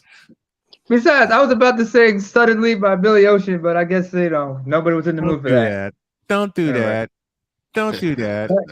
But when you mentioned, your limited Spanish and stuff, I was thinking, How would Snowman have survived if he entered a bodega? Especially with the radio on, you know, it'd be I'd like, walk in. "Bodega, I'd walk in, then turn around and walk my ass out. Why is he okay? Why is his half asleep? Oh yeah, I just got up not that long ago. Why is this half asleep? I went to work this morning, but I left early because I stood up watching that game yesterday. So, gosh, you okay over there, Wise? Yeah, I'm good. I'm good. Now listen, it was good. We had it. It was a good game. It's always that we always play Dallas well, and not when the better team won yesterday. Yeah. So what do you think about Danny Penny in the last possession? Well, the receiver did fall down, so I can't really put it on him. The receiver Sills did fall down, and they just made a great catch. Oh yeah, that INT was good. Saying it was a great catch. I can't. But other than that, he played a hell of a game, man. He had 6, 7 first downs. Like he Daniel Jones is, like I said, he's improving. Besides that one interception at the end of the game, he had pretty good game. You had Galladay drop passes, you had Sterling Shepard drop passes, you had missed calls on both sides. It was just ridiculous. But it was a good game, man. I was trying to gift that game to Dallas, it seemed like early on. Am I wrong? Listen, am I wrong? Like that offensive pass interference call that brought back the Galladay catch he didn't even see the receiver, he didn't even see the defender. He was just running his route and he ran into the defender. And they called the offensive pass interference. But there was missed calls on both sides, man. There was a couple of pass interference plays that they didn't call on the Giants that they should have called. But it was a good game, man. It was a good game. I'm shocked that Dallas actually stuck with the run. So am I. They stuck with their guns. Kellen Moore surprised me. I'll be damned. They ran the football. Yeah. I like to place a request to Dallas or whoever was doing play calling. Can we keep that concept, please? No. Look, I like Dak enough, but the best time that Dak's been at quarterback was when he had Zeke running over everybody. And what was that concept staying? And what was the play call, Cole, that you said that Dallas runs best? Oh, that's sweet play action along with the sweep. I mean, I mean that the way that team is built is tailor made for that type of play. Yeah, sweeps, traps, and then you can play action off of that all day long. The line is built to move forward, not backward. Listen, that kid Tyler Smith. Yes, he had a few penalties called on him, but that boy can move. Yeah, that boy. Once he came around, he was sweeping like a guard. Yeah. Let that line move. He was that he had a few penalties and false starts and all that, but when that boy got moving, he was trucking. You ain't stopping him. He was trucking people over, and he was opening the lanes. When he got moving, you weren't stopping him. Like I say, I when you get the big boys moving, have the defenders make business decisions. Force them to make business decisions, because guaranteed they do not want to try to hit offensive linemen all the time. No, they don't. So the better team won yesterday. I'm good. I'm all right. I didn't jump off a bridge or nothing. So, but as I said, jump off a bridge. but I congratulate the Cowboys for actually playing the way they're supposed to play for 1 out of the 4 games in the season. That defense is sick. I'm sorry. That defense. I said Dallas had a great defense. Their defense is nice. They have defense. No joke. No, they have really something else. That defensive line, and then of course, all-world linebacker and Micah Parsons. That defense is going to be a handful. Now, if that offense can get it together and be more consistent, and they can stick with the run more, the Cowboys are balanced. Then Dallas is going to be the Cowboys are balanced. And it's crazy. They mentioned it. They mentioned the stat yesterday. They talked about it yesterday. They have like the 8th best winning percentage in the last 8 years or whatever it is. They just can't get it done in January. That's true. They only got 2 wins in the playoffs in that time, in that span. And so, okay, it's great regular season. Oh yeah, amazing. But once the playoff comes, you need to keep it up. So that's where they haven't been doing it. They haven't been consistent in the playoffs. Well, all that regular season stuff that's like the Mets fans when they celebrating now because they're leading, but when playoffs times come, they don't win. They don't win. Exactly. That's like Cubdom too. They do that all the time. Let's break here, and we'll talk more about Cupdom because I have a couple of Cupocalypse stories to share, and Victor was there for all of them. Oh, Lord. Yeah, from our time in living in Gary, Indiana, and that's just Cupdom South. We'll explain when y'all get back. It's the third hour of Snowman in the Morning with Wise, with Cole, with Victor, with Sick Diggy. I'm the Snowman, back in a flash. This is Snowman in the Morning.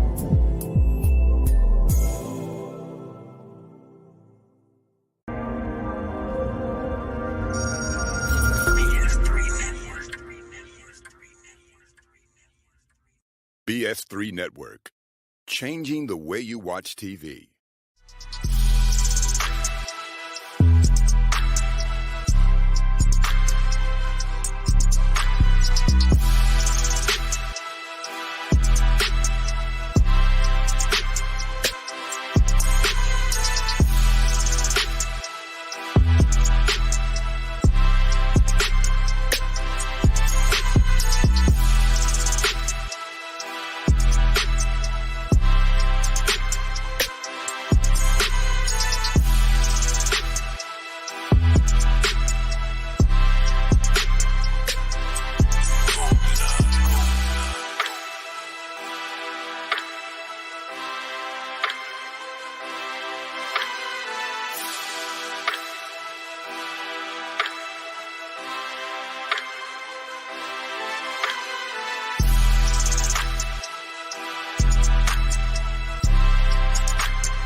I want to show that attainability. I want to show the accessibility of this kind of lifestyle.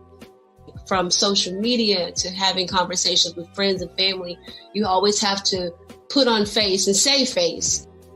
What brings a smile to my face is the one person that totally believes in me, and that's my beautiful wife, Jody. I just had to stop because I didn't value myself. I didn't love myself. And it's like, I have to learn to love myself. Changing the world one conversation at a time. This is Revelations.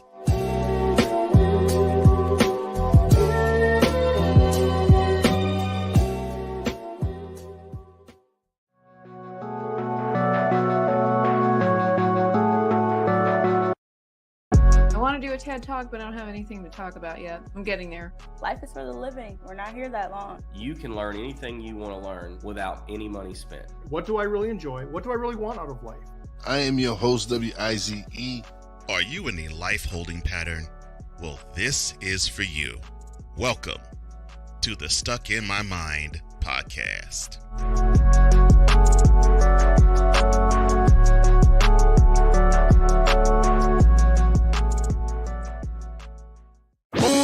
If you're looking for a sports program that gives you the flavor. Washington Commanders? Really? This whole thing stinks to high heaven. That pulls no punches. Thuggish act by a thuggish actor. That gives you some humor. Praise everything LeBron does and never criticize it. If you want a show that gives you good times, then this is that show. I am Cole Johnson, and welcome to Cole Sports with the Z. Every Friday on Patreon. and every Saturday on YouTube, Spreaker, and all other outlets.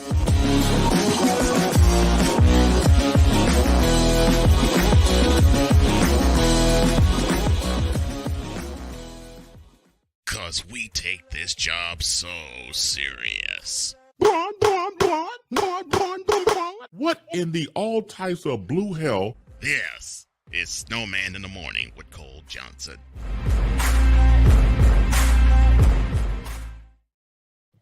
We're back with Wise, with Cole, with Victor, and all our rowdy friends. Snowman here with you.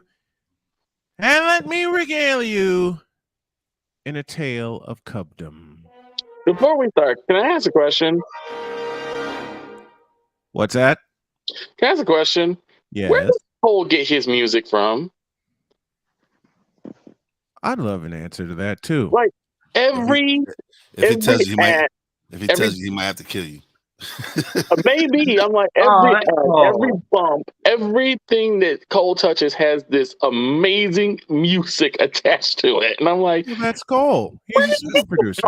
Come on, that's he's a super producer. That's a Comey Media special, man. Yeah, man. I got a source for music myself, but I'll have to tell you off the air. Before we get to the By the tale way, of we'll have to cubdom, translate everything in Grizzly. A Pizzle in the house. Good morning. Andrew with us as well. And A Pizzle gives us the hey yo. Hey, what's up, man? Rest in peace, Scott Hall. Yes. Time. Okay. Did all of you come here to see WCW? Ooh. Or did y'all come here to see the Oh gosh. one more for the bad guy? Yes. Oh, by the way, well, I'm about to be a bad guy. Ryan, yes. Ryan, since you're gonna tell this Cub story, do I have to translate everything in Kodiak and Zit and Grizzly for everybody on this side of the Atlantic? Hell no.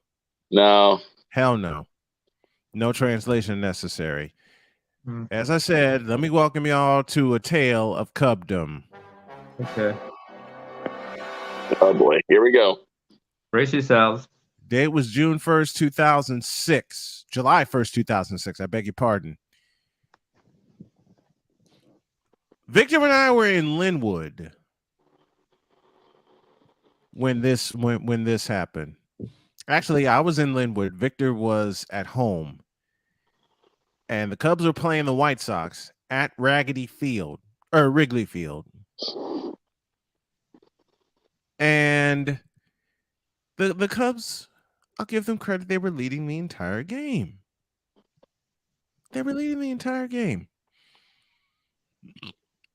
Excuse me.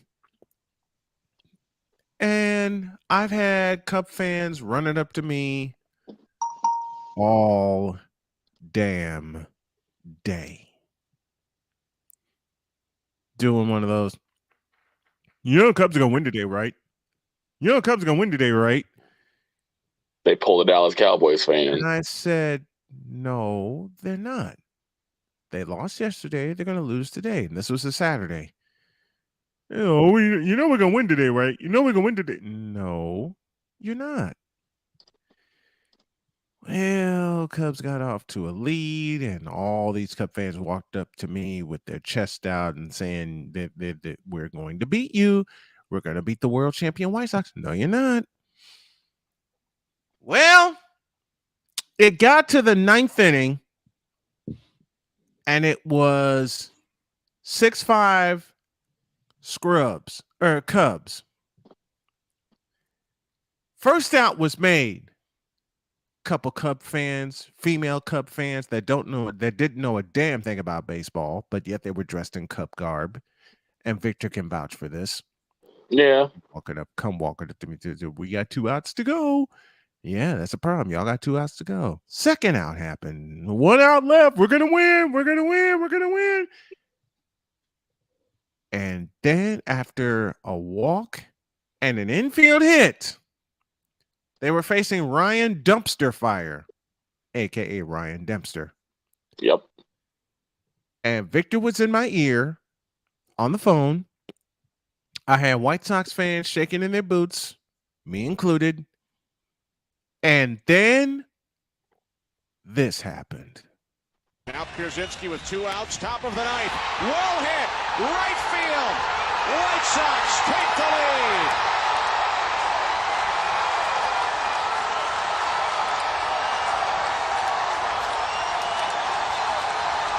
A.J. Pierzynski says, take that, Cubs fans.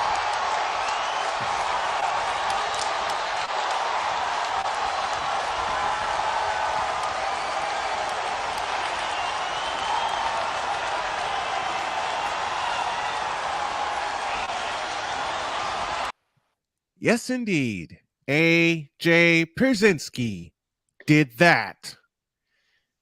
And Victor was yelling in my ear, and a whole bunch of kids come screaming out of the bar saying, AJ just hit a home run. AJ just hit a home run. So I turned the microphone on and I said the following, and I better do this correctly. Been a meeting for a few minutes. Okay. I better do this correctly. I said, quote, update from Wrigley. AJ Pierzynski, and I purposely paused, has just hit a 3-run home run, and the whole park exploded. Victor heard it in my ear, and he said, a lot of people were happy. And I announced the score. I said, White Sox 8, Cubs 6. Close quote. And while White Sox exactly. And while White Sox fans and I were celebrating that home run by AJ Pierzynski, off to my left, I heard a whole bunch of people in unison go, no!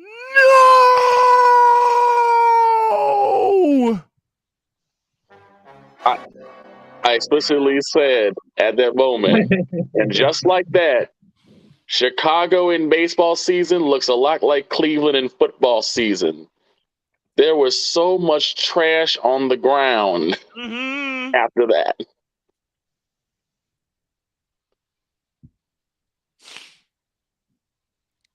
Boy, I never in my life laughed so hard at the Cubs losing. Excuse me, Victor.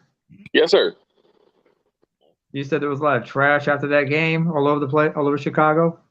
Well, I mean, besides the Cubs players that were already on the field, yes, there was more trash additional to that. Yeah, well, I'm pretty sure. Well, I hope Chicago compensated, the entire city's sanitation workforce. I got compensated. I don't know think they did. I don't know about the rest of the people, but I sure as hell got compensated. And I got compensated extra because of this. Now Pierzynski with 2 outs, top of the ninth. Well hit, right field. White Sox take the lead.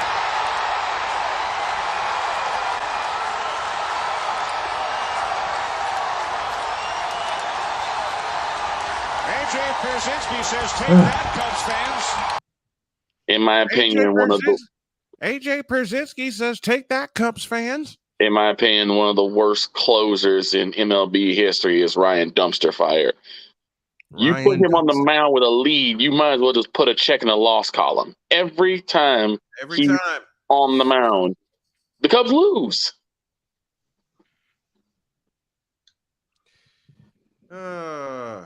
Every time.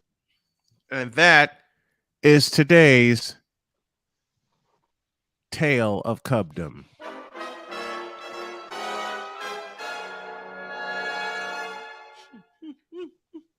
You gotta love the dramatic music. Oh, trust me, when you are stuck in Cubdom, you're just wondering what's the next curveball is going to be thrown in my face. It is never fun. I'm not going to mention 2016. I can't. No. Don't you dare. Don't you dare. I can only imagine what Bernie Mac was thinking that day when the Cubs. Don't ask. Don't you ask. I'll put this way. Bernie was a White Sox fan. What are you talking about? I know Bernie was a White Sox fan, but he's saying take me out to the ball game in 2003 for them, for the scrubs. I'll put it this way. Saying anything about the Cubs in 2016 is like using the L word in front of Wise when it's not Wednesday. Let's put it that way. Yeah, don't do that. Come on. Don't go. You have to go there. Wait a minute. When I pushed the button and Wise was in the background, I can only imagine Wise's face. And that I can only imagine Wise's face where he said, "What did I ever do to you?" I'm still wondering. Hey, what did I do I didn't to you pick on you. Nothing. Like I thought you loved me. Like I do. I do. It's okay to tease your siblings, right? Look, if we don't tease each other, of course, no, we have to. We wouldn't be brothers if we didn't bust each other's chops. We wouldn't be brothers in arms if we didn't bust each other's chops and tease each other, and have the reactions that we do. But you had one of my favorite reactions, Wise, when it's like Cole explained when he clearly heard you say, "Stop the lies. Stop the lies. Yeah, stop the cap. Stop the cap." Stop it. Wise? Wise? Yeah, brother. Sorry, not to interrupt, but I noticed like something on your walls look kind of crooked. Oh yeah, I gotta fix that. That's one of my. What happened? I don't know. Did you hang that up wrong? No, it's just it. Nah, but when I placed that frame over there, it fell. Okay. Is it really bothering you? Sit here, you go.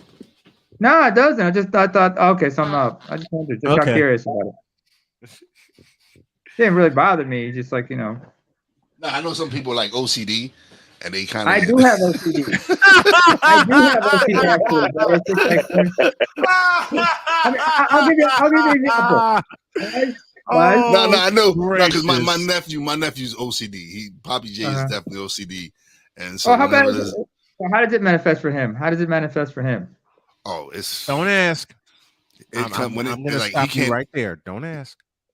Don't ask. No, seriously, no, it's not that bad. He just can't, like, his house is immaculate. Like he's a single dad, and not he can't have anything out of order. I can imagine. I can understand that part. I've learned to like kind of deal with mine kind of. But when I was about but in my 20s, I had one friend. She had a septum piercing, and for some reason, I always had to adjust it for her, just because it just looked weird when it was out of sight. I felt bad for it, because. And this is the same friend who kind of tormented me because about body piercings and whatnot because she bust my chops about it, but but me, it's more like my shit's similar to Howie Mandel because I do have the germphobe stuff and that really affects me really. He's not my nephew's not really a germphobe. He's just very OCD when it comes to yeah. What I'm saying is it manifests differently per person. It varies from person to person, So I'm just saying, comparing, So I understand him how it would affect him, like as he can understand how it affects me and everything. So it's understandable. He would have probably said something about it. He's like, "Yo, can you fix that picture?" I know that impulse to just want to do that. It's just hard sometimes. I'm trying. I mean, I'm 40 now. It's easier now to like try to control that impulse, but but it is what it is. I still laugh at Wise. Stop the lies. Stop the gap. Yeah, man. No, that's understandable. I think that is a cool picture. What is that exactly? I'm just curious. I think I have that. I do. Probably do. Bass was with us on a Friday, and then this happened. It was see this hideous beast too. No, they want to see that. No, We don't want to Stop see. the lies. Wait a minute. Stop the We don't want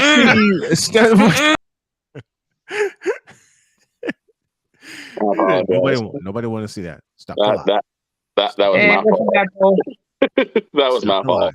Stop the cap. It was. I take full responsibility for that one. Oh, that was yesterday. No, that was yesterday. That was yesterday. That was yesterday. You got to. It's like you did not. He did not call for that while I was here. It is what it is. Let it go. Let it go. Don't make me sing Princess Let It Go. Stop the cap. Stop the cap. Stop the lie. Stop the cap. Stop the cap. And Cole was cracking up laughing. And the only thing he heard clear as a bell is Wise saying, "Stop the cap. Stop the lie. Stop the cap. Stop the cap. Stop the cap." You know what? I'll do one better. Wise, you remember a comic named Felonious Monk? Yes. You know how he had a show where he always say, "Stop it, B. Just stop it. Stop it." And that dude is actually, and coincidentally, that dude's like brethren apparently. He looked at, because I remember was it when I came to the show. Oh, go ahead. Sorry. Whenever we see Wise, whenever we hear Wise in the background being the conscience,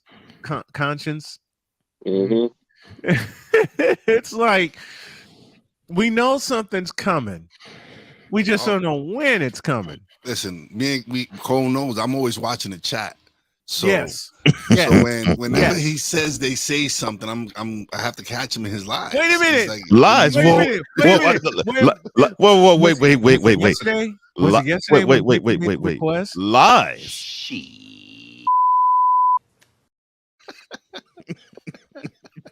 Wait, earlier I said earlier because we were already talking, and immediately I said, if you guys don't stop, you're gonna summon Wise. He's gonna he just gonna pee on me. And then yesterday Wise came back and I was like, what the hell is this? and I remember I said, here is proof, and I put Vic's summon up. Yes. His summon. I was like, here's proof. he was proof. Mummer was called. Mummer was summoned. He had he did. But Victor admitted that it was like an hour prior to you doing it. I would have done it if Snowman here didn't take the axe to it then. So then I was like, okay, what the hell did I do? What did I do? You were like, nope. Put the comment. Nope. Take the comment off. So as soon as you said that, I was like, I'm gonna get all y'all. It's coming at the end. See the Snowman. And he did this. He did it twice. Yes, he hit it twice. He hit it twice with it. Oh my God! Y'all need to stop asking that. Y'all need to stop saying, "What did I do?" Because since yesterday, that old Lisa Stansfield song just keeps ringing in my head. Ever since you guys song? What did I do? Shut up. Not been around the world. Not been around the world. What did I do to you? That's the song's name. Oh yeah. Cole, shut up. What? Don't what? No, it's a great track. Shut up. We take it back to 88 if you want. We can take it back to 88 if you want. That one, okay. Cole, it's just shut up. What did I do? I just think of that Lisa Stansfield song. So please stop saying, "What did I do? What did I do to you?" Please stop. Well, Wise is gonna say it anyway. You could just see his face. Come on, just a minute. As long just a moment. Listen, as long as we don't talk about such a person, we good. You missed him because unfortunately we talked about him today too. See, I missed it, so I'm good. I didn't hear it. But I channeled you a whole ton to where Brian almost cracked before he actually could continue it. Because I kept saying, it's Tuesday, right? It's not Wednesday. It's not Wednesday. Excuse me, Cole. And then afterwards, I said, what did I ever do to you? He's like, shut up. What's up, Vic? What's up? Could you put up the comment I mentioned at the beginning of the show? We have to find it. We have to find it. You could please put it up. All right. I'm sure it will put Wise's mind at ease. Because I was in your corner about this. I was in your corner, man. Oh, but I got a question, Andrew. If you can, I would love for you to be a part of NSC Beast with me because I am being ganged up. Oh, that's not it. No, it's not. He ain't no honest hoe. He ain't no honest hoe. He lies. Yes, he we lies. paid tribute to Della Reese this morning. Yes, we did. I did pose one question earlier. And he did. He even did too. What's that? I did pose one question since we were alluding to Joy Juice. Do you think that would be a popular drink over at Club Shay Shay? Yes. A popular drink. Oh, yeah. Here's Yes. the comment Victor was talking about. While wise is away, this is what happens. Yes, Victor. And Ryan right before then. Oh God. But it's Tuesday. Thank you, McCoffee. Thank you. See, that's what I'm saying, man. I love the chat. Yeah. I love the chat. Oh, Victor, since you're here, I asked the question. Okay. What is your definition of an honest hoe? Well, for first, you gotta be honest. Oh Lord. Honest about what? Because there's some people who are dishonest. They're honestly dishonest. There we go. You gotta be It's like they're honest. folks who are my honestly honest. You understand what I'm saying? Out there. It's like with any other job. You got to come out with your resume, maybe have a business card or two. I mean, auditions may cost extra, but you know. Wait. First, you got to be honest. That is hilarious. Yeah, that was the best. That was the best right there. But what do we mean by honest? Honest about what? In regards to what? Your profession. If you a hoe, you a hoe. Yeah, and you honest about it. Like, yo, listen, I'm a hoe. Right. Hey, you know what I'm saying? I gotta respect that. I'm saying if Shorty comes up and say, yo, I'm a hoe, I gotta respect it. That's what. I dap up and leave. I'm like, that's what I'm talking about. That's what I'm talking about, girl. Thank you. That's what I'm talking about. That's what I'm talking about. Thank you. Save me from all the headache. Now I'm gonna go find a housewife. Peace. I'm gonna. It's like the Silk Sonic song, looking by the window. Wait. We better stop. I can't believe I'm gonna do this. We better stop before Malika Andrews comes on and start blaming us and accusing us of being sexist and stuff. Right. All I'd say about Malika Andrews is stop the lies. Stop the lies. Look, Malika Andrews couldn't handle Negro Night. You think she gonna handle any of you three? Or any Hell of us? no. Heck no. Hell no. Because I would. Wait. Guy, speaking of Chris, you gotta go. Like this. Gotta go. Gotta hold. They take that one. That's what you gotta do. Yeah.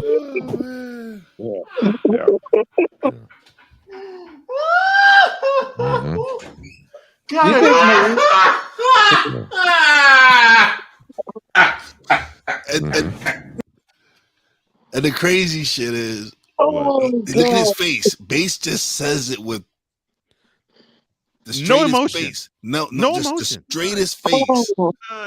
Like I would not play poker with this man. And then the reaction of us falling out laughing. It's like I thought Cole was going to faint. It's 8:51 on a Friday. What? I thought Cole was going to faint, physically faint. Oh, man. When Bass delivered that line.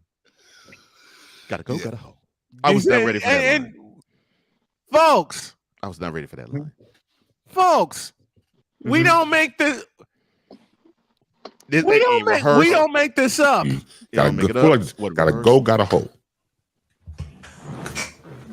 They take that one. That's what you gotta do. You take that with you. Yeah. Yo, he said, take that with you. Take that with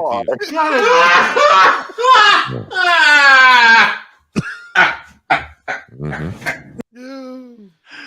When Cole walks away, you know you officially hit the jackpot. You've gone too far. Cole gets up and walks away. Yeah. When he gets up and leaves, okay? Like, oh Lord, have mercy. Oh my God. And then earlier in the episode, he delivered this. Let me just perfectly clear. To all the hooker whores.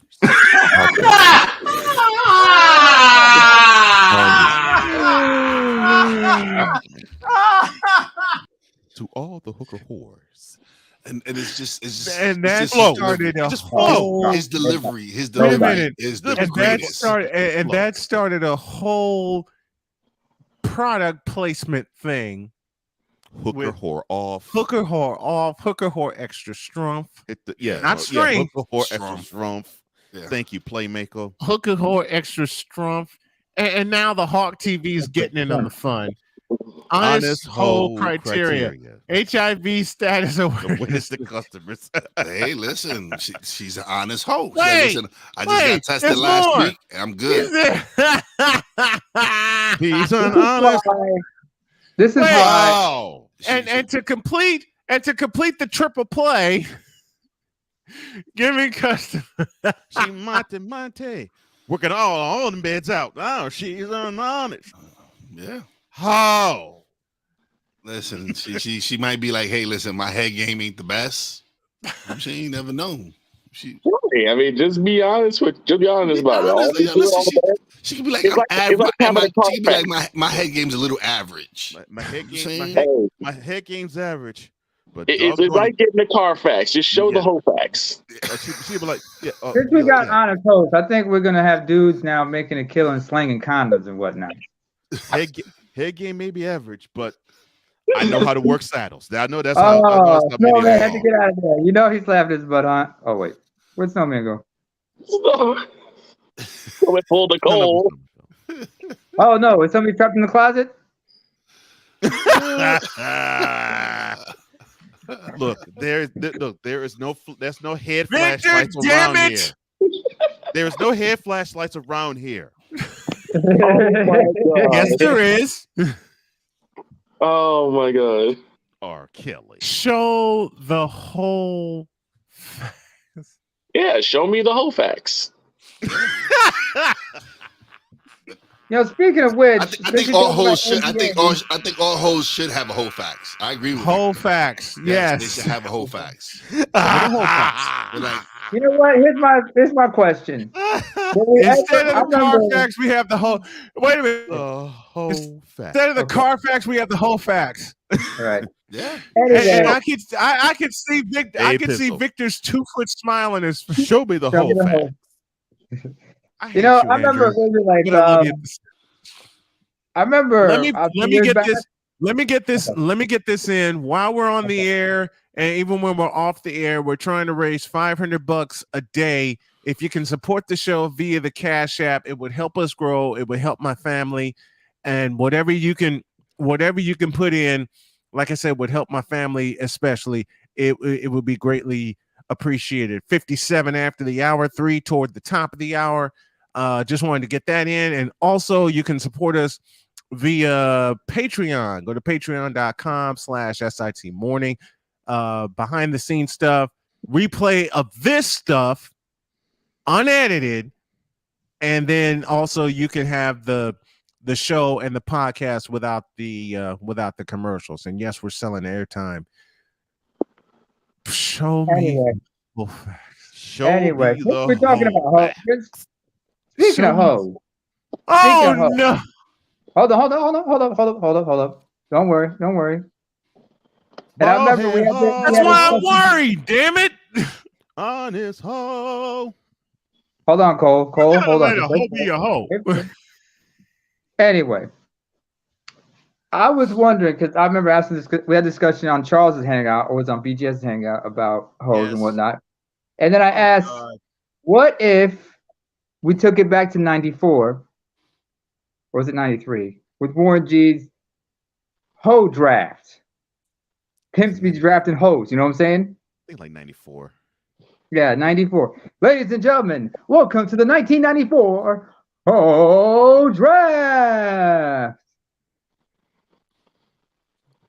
The only question I have is that you know how they usually call the draftee once they make the decision.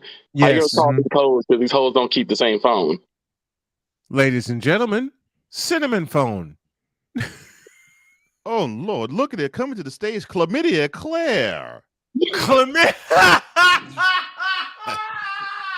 Wow. Oh, That's a good name. That's a new one. That's a new one. Okay. All the pimps be having their own representatives there, right?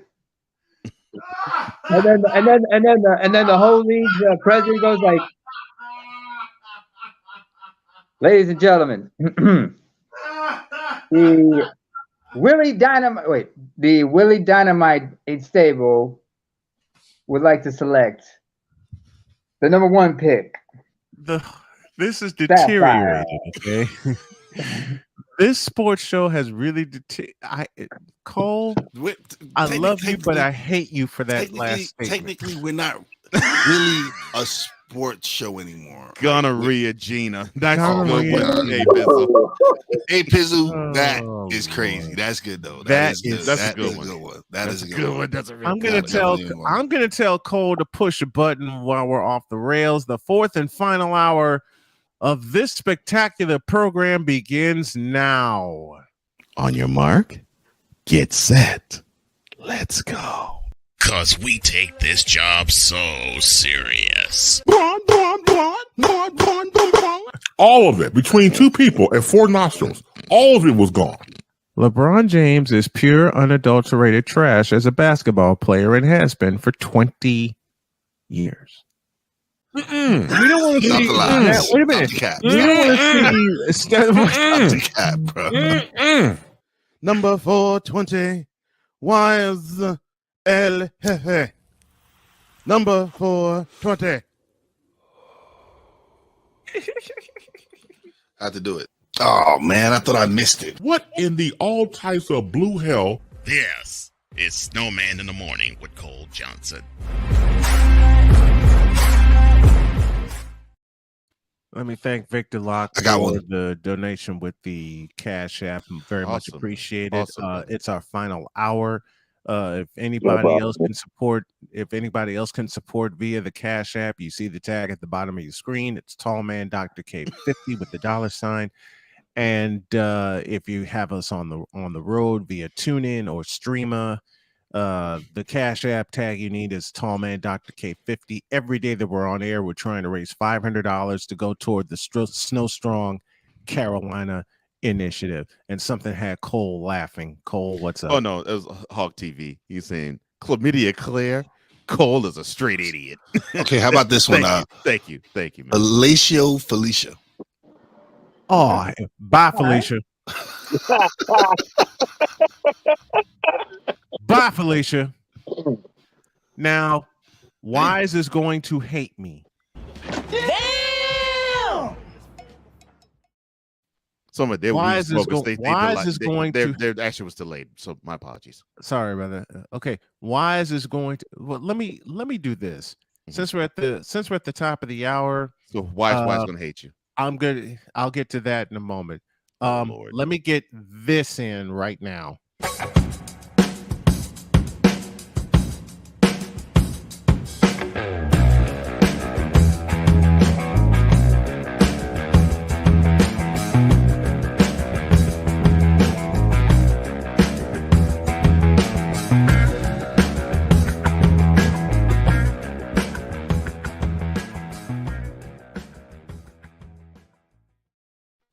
The mission is very simple. $60,000 is our goal for us to move back to North Carolina. That's take care of every contingency necessary, as well as find us a place to live, some better vehicles, some land, because my wife has rabbits, and we want to have a little farm, and we want to get back to life.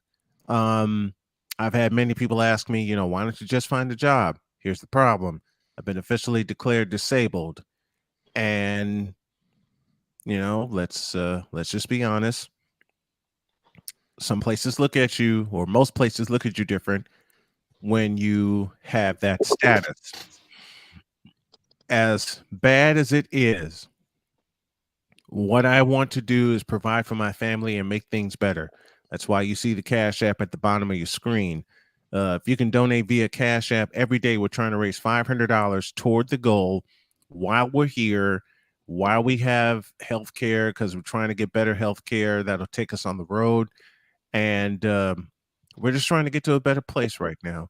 I have kicked cancer in the ass. I'm going to continue to kick cancer in the ass. But at the same time, I'm being kicked in the ass by the government by being declared disabled, but not getting any disability benefits for it. So that's why I'm asking for the help. That's why we need the help. So not only can I feel like I'm providing for my family and doing the best that I can with the limited powers that I do have, but I can also put my family in a better place. That's why I'm doing this Snow Strong initiative. And that's why I'm trying to get us back to Carolina or any other place that we can go where we can really live our lives. Thank you.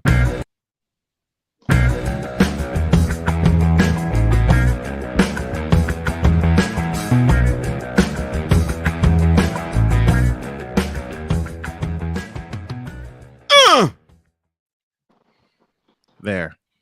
I needed to get that one in. So Cole, while you was at your meeting, Victor had a question. He wanted to know where did you get all your music from?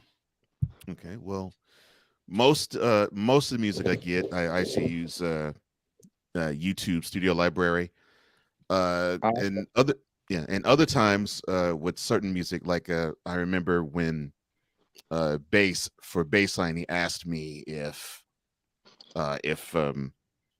he could have one that was like a MCU type of style, and so I typed like copyright free, royalty free type music, which that you can use and won't be penalized for it, and you won't get hit with a suit saying, "Wait a minute, that's my music." So yeah, with him I typed copyright free, royalty free Marvel Cinematic Universe music. And I came across that bed, and I was like, perfect.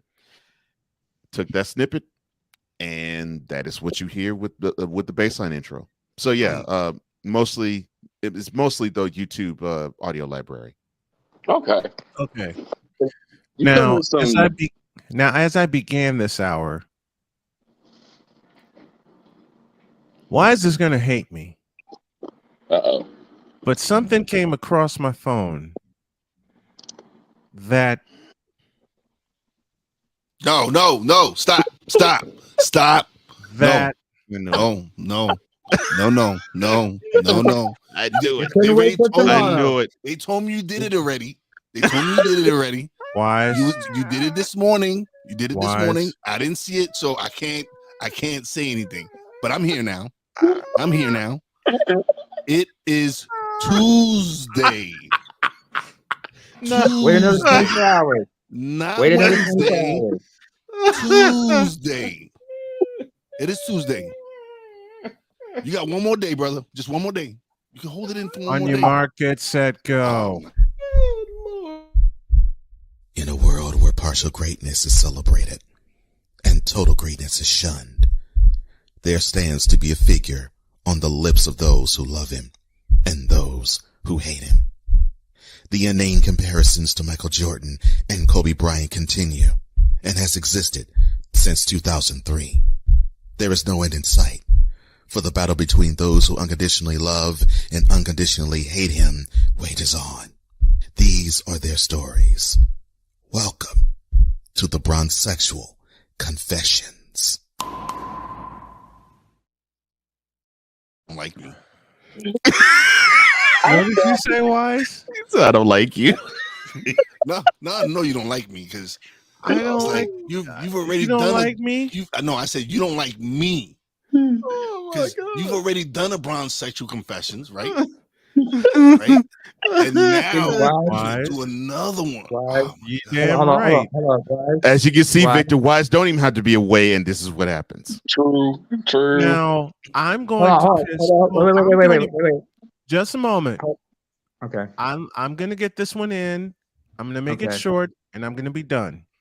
Can you play that clip again with Homeboy on there? Because every time with the comments with the Bronzexual, can you just play that one more time? Okay, Victor. Cole's got that. What you mean the sky ain't purple and yellow? I can't say it was.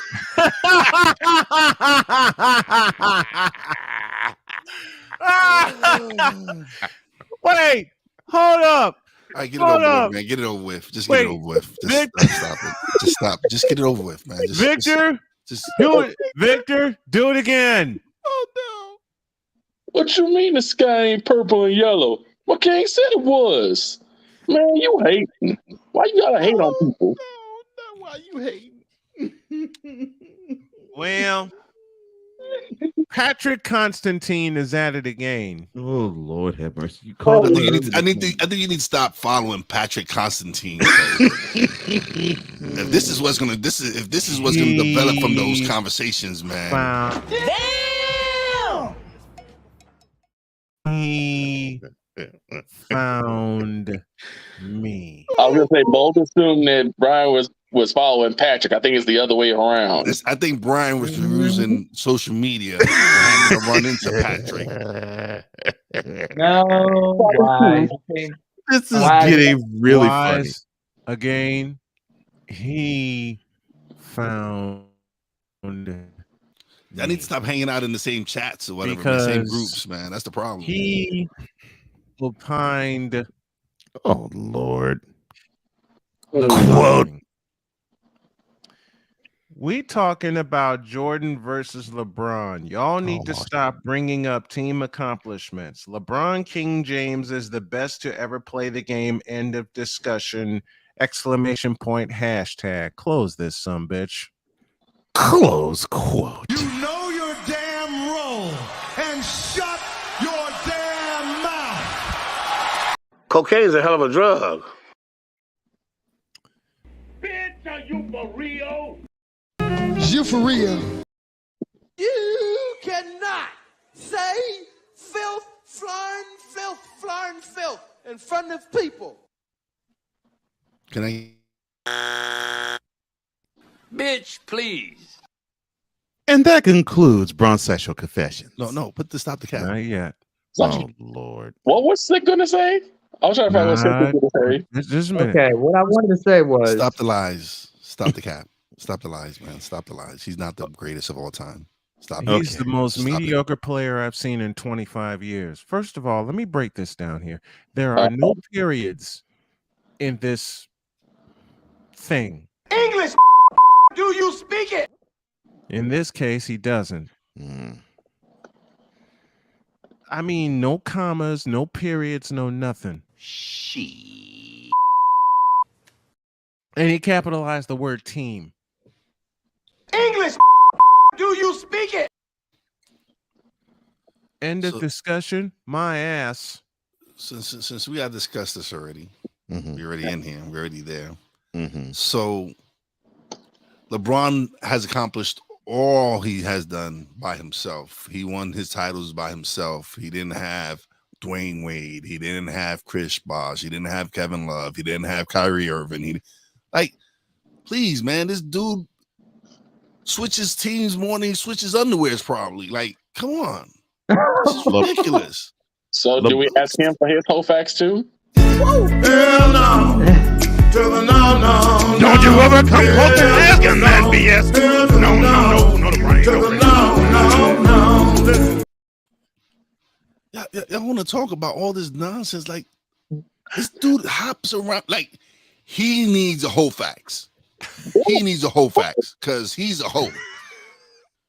Yes. He LeBron is a hoe. Yes, LeBron hops around. Yeah. Yes, LeBron he hops gets around. around. He He like gets around. prostitutes hops around in beds and Yes, hotels. he gets around.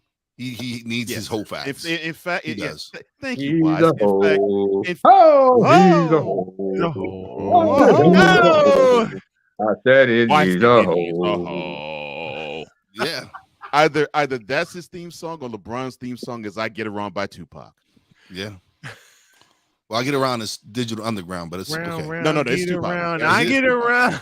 Yeah, Tupac featuring Not that one, but okay. Not the Shock G Beast Boys. and Money B, but it's a Tupac song. Oh yeah, it is. I'm thinking of the same song. I'm thinking about the same song. I that's that statement. That last part of the statement I think you're thinking I same did my song. top earlier. I did End of my top discussion. 5. For earlier, I did my top 5, and they Yes. all had a one by it because they actually changed the game. They actually changed the league, You mean especially like Steph Larry Curry? Bird, Magic Johnson. You mean like Steph Curry? Like Steph Yeah. Curry has, yes. Yes. Because LeBron hasn't changed the game. Because what He's has had to LeBron adjust to the game, changed? exactly. This is the question I posed earlier. What has LeBron changed about the league, the game, or the culture that has left an impact? Not a damn thing. He ain't changed. The hand check rule. The hand check rule was changed because of Michael 23, Michael Jordan. Mm-hmm. I'm saying the little man now is running the league because of Steph Curry because he's shooting the lights out. Mm-hmm. What has exactly LeBron James done to really evolve the game? Besides become a super team hoe. And like Cole said, to answer your question, he has done What I can tell you one thing he has changed. There's one thing he has changed. All right, Vic, what has he changed? He has initiated the prima donna era of the NBA. I'm getting too old for this. Got a point there. Yeah. Yeah. All right. And I'll A give you that. Pizzle with the best answer. His hairline. I'm still. And he asks LeBron to show me the whole facts. Yeah. The super team whole facts. Yeah. And super teams were around before LeBron was around. LeBron long before he was around. Yes. Because the super teams that I grew up watching were actually built. Super teams Not were bought. around before he was born. Forget Mhm. before he was a But player. no, but what I meant, but when I mean super team, that were around, the super teams that were around when Cole and I grew up watching basketball, they were actually built, not bought. But go ahead, Wise. Go ahead. No, it's true. There were super teams, but a lot of these teams were built from the ground, except for the Lakers when they got Kareem. But for the most part, most of their Magic, Worthy, draft picks, players, yeah. Mm-hmm. But other than that, every team other than that was built. Like even with Boston, we McHale, Bird. They got them in trades, but they were built. The only player in that era they got in the trade was Robert Parrish from the Warriors. Yeah. Mm-hmm. That's it. Double-O. They drafted everybody else. Yeah. They drafted everyone else. Mm-hmm. Now, let me find an introduction with our buddy Lawrence Tanter. Introducing the Showtime Lakers. Found it, and I'm gonna make Devastating for do that. No way. as if the Lakers. Damn it. Here we go. At forward in his fourth year from Santa Clara, number 31, Kurt Rambis.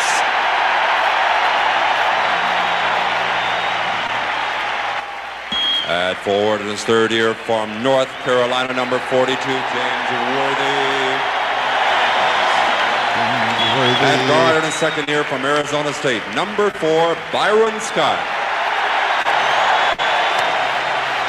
At guard in his sixth year from Michigan State, number 32, Magic Johnson. At center in his 16th year from UCLA, number 33, Kareem Abdul-Jabbar. Courtesy of CBS, Lakers and Boston. That, of course, was 1985 at the Forum. Was Kurt Rambis wearing shades? No, he was wearing glasses. Goggles. Yeah. He was wearing he was the Clark Kent of the team. Yeah. Okay. Now back to Patrick Constantine, which is where this sheet all started. Bitch, please. Thank you. LeBron James is the greatest player of all time. End of discussion. I don't remember asking you a thing. Wait a minute. Just a moment. Give me this camera. LeBron James is the greatest player of all time.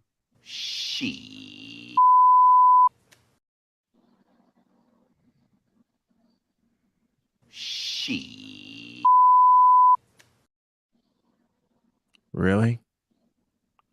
You're going to put that foolishness out there? And it's foolish because you actually think that. You actually have the nerve to opine that. You actually have the nerve to say that aloud when he hasn't changed a thing. A living gear reminder. Listen, a bull in a china shop that walks down the lane all the time, that hoes around championship teams, wondering what a real championship is like, when he got his ass kicked not once, not twice, but 3 times in a 4-year span by the same team that he was supposedly better than, that in game 6 in 2015, he said, I'm the greatest player in the world, and then got shut down by Andre Iguodala. I will not cuss. I will not cuss. I will not cuss. I will not cuss. I will not swear. I will not swear. I will not cuss. I will not cuss. I will not cuss. I will not cuss. The same player that Cole Johnson effectively said that his candidacy for greatest of all time status ended in 2011 when he got outplayed by J. Barea. And Jason Terry. Damn! And Dirk Nowitzki. Oh, he didn't even warrant to be on the same court as Dirk Nowitzki in that series. Fair. Same player. LeBron Raymond James. The same player that 3/4 of these bronze sexuals that leap on his joystick and shove it in his mouth and up their ass. And they be slurping. Thank you, Clarence Carter. They be slurping. That declare this fool, this bull in a china shop, fish-eyed fool, as the greatest player of all time when he hasn't changed the game, when he hasn't changed the culture, when he hasn't changed the league. The same player that Nike dropped $90 million to before he set foot to floor. At least they waited for MJ to prove himself, and in half a year with the Chicago Bulls, got the richest advertising deal at that time. Bigger than Magic, bigger than Bird, bigger than Julius Erving, and they were all endorsed by Converse.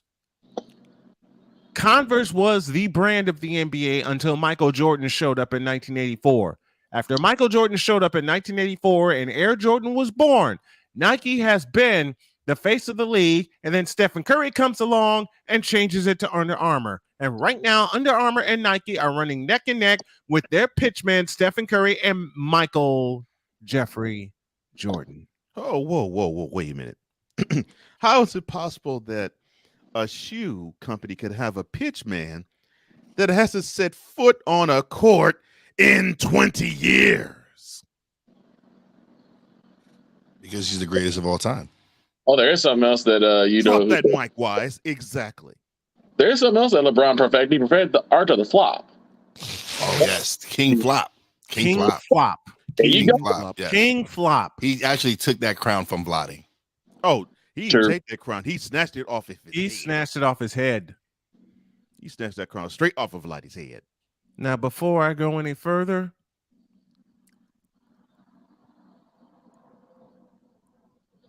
LeBron James is not the greatest player of all time. LeBron James is not worthy of a top 75. As a basketball player, LeBron James is trash. Jack? You can't handle the truth. No, you can't, and you won't be able to handle the truth. As I take this off of here and I say, LeBron James is pure, unadulterated trash. As a basketball player, LeBron James is the most mediocre player I've seen in 25 years. LeBron James is trash as a basketball player and has been for the last 21 years. Oh, period. Patrick, you, sir, are one of these. 'Cause we take this job so serious. Bon, bon, bon, bon, bon, bon, bon. What in the all types of blue hell? Yes, it's Snowman in the Morning with Cole Johnson.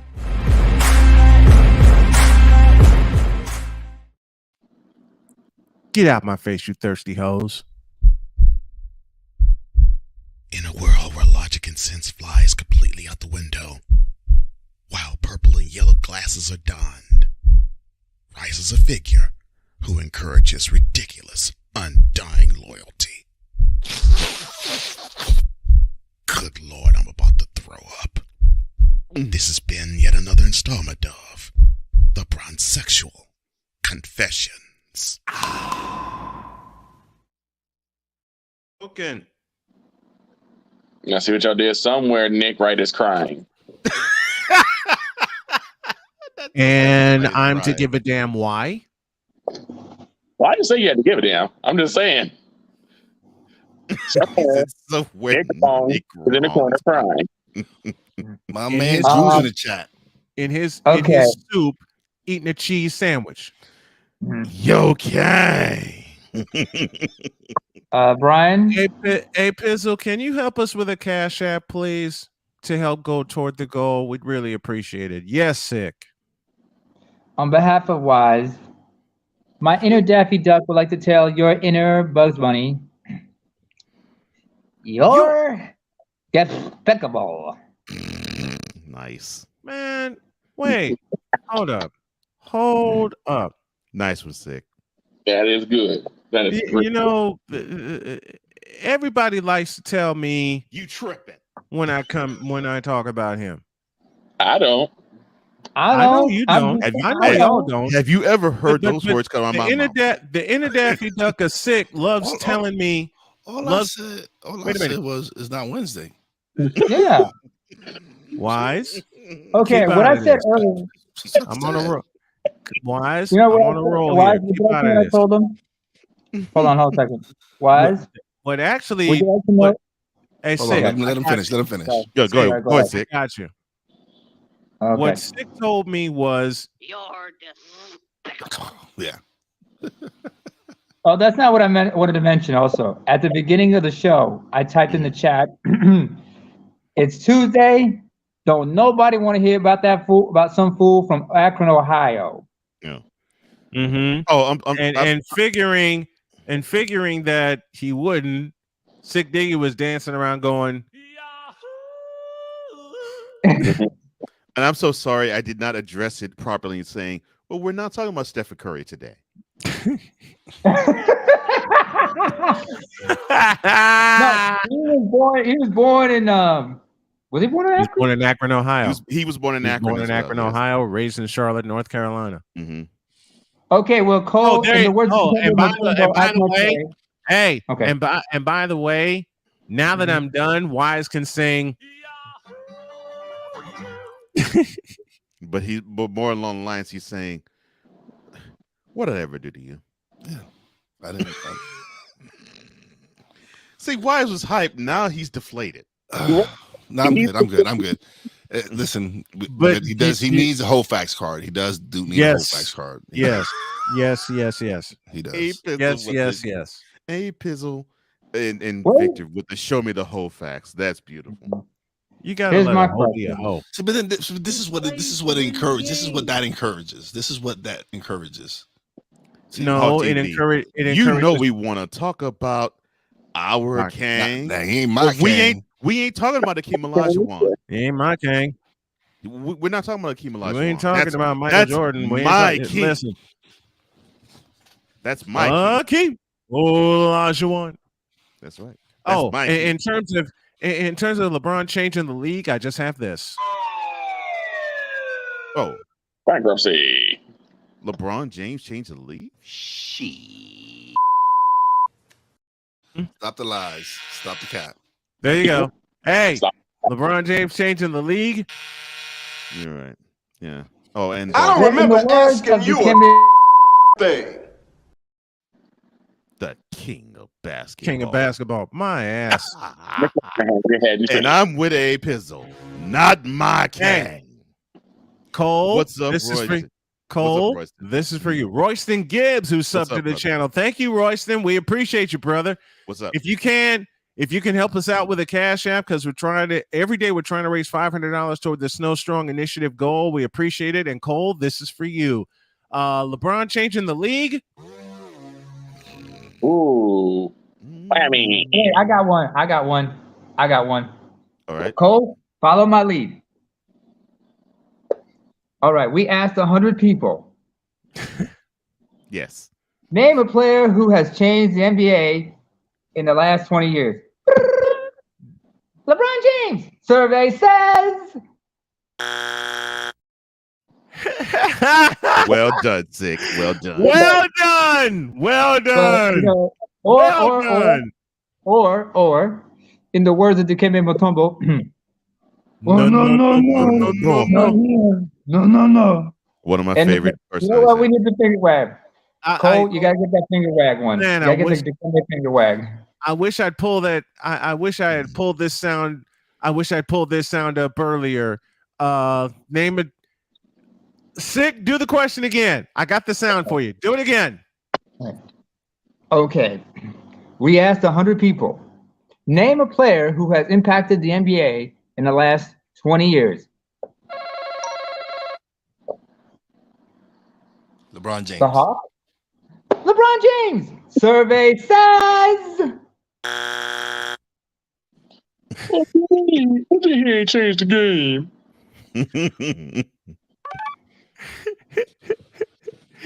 Royston, it's on the screen right now. If you check it out, is the Cash App is at $ Tallman Dr. K50. Tallman Dr. K50 is the Cash App that you need. Royston Gibbs, thank you. Alex, thank you so much. Victor, thank you. Like I said, every day, $500 is the goal while we're on the air to get toward our goal to help my family and to help the crew, because I want to get the crew helped out also. That includes Cole, that includes Wise, Cole, the super producer, the super executive producer.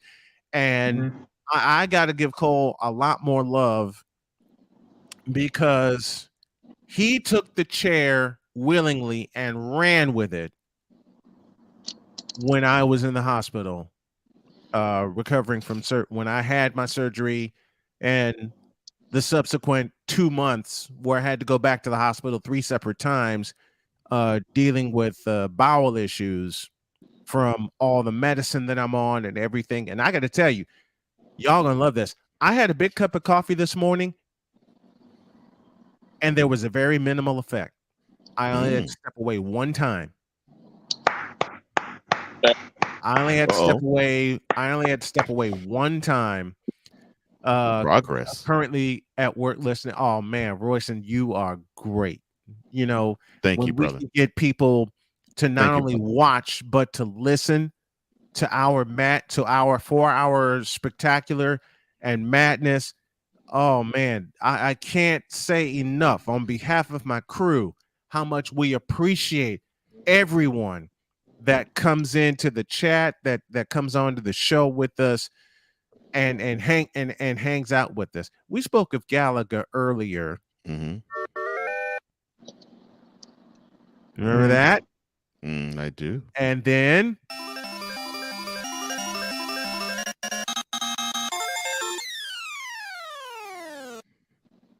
I've heard that many a day. If you were fortunate enough to go through a challenge stage and not miss. I've got a question for the crew. Yes. There's a Netflix series called High Score that covers the history of video gaming from the early 70s up into the early 90s. Has anybody seen it yet? No. I need to see that then. Okay. Yeah, it's called High Score. You said It's Netflix? On Netflix, it's called High Score. Okay. Thank you, man. Hey, I gotta see. I gotta check that out now. Thank you. Yeah. I In fact, you guys also it also talks about the final episode also covers the ESRB rating as well. Worth looking into that as well. Yeah. Come on ESRB. in, Hawk. Oh. We got about 20 minutes. Come on in. You want to come on? Hold on, brother. Put the link. Put the link in the.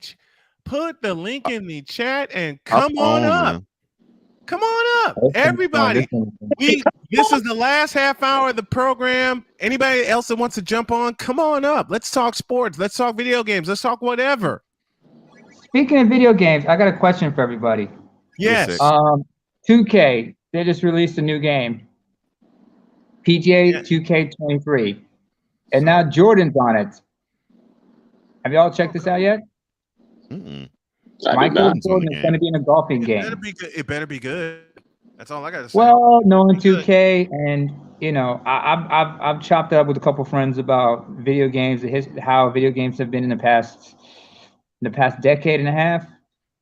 We've been very critical. It's been very critical about it because you see how games have gotten mediocre, the corporate aspect, how it's been kind of hindering in production.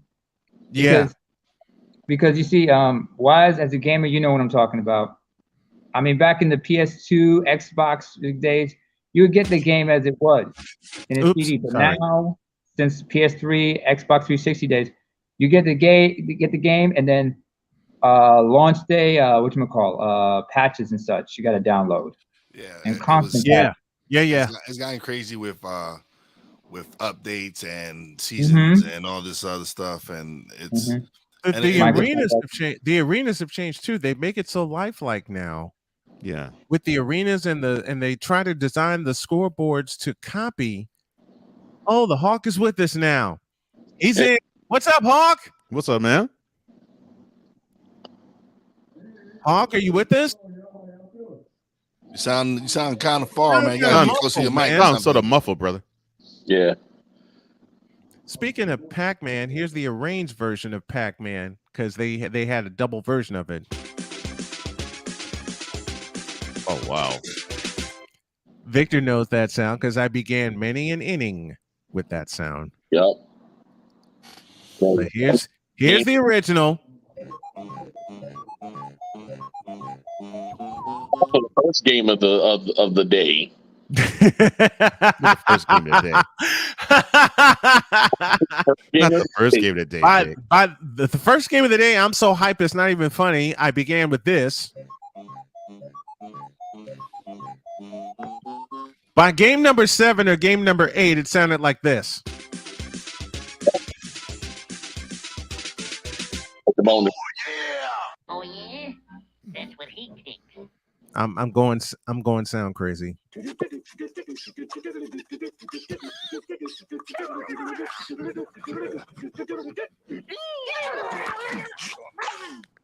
Yes, that was from Nickelodeon when they actually had great cartoons on there, including Looney Tunes. Yeah.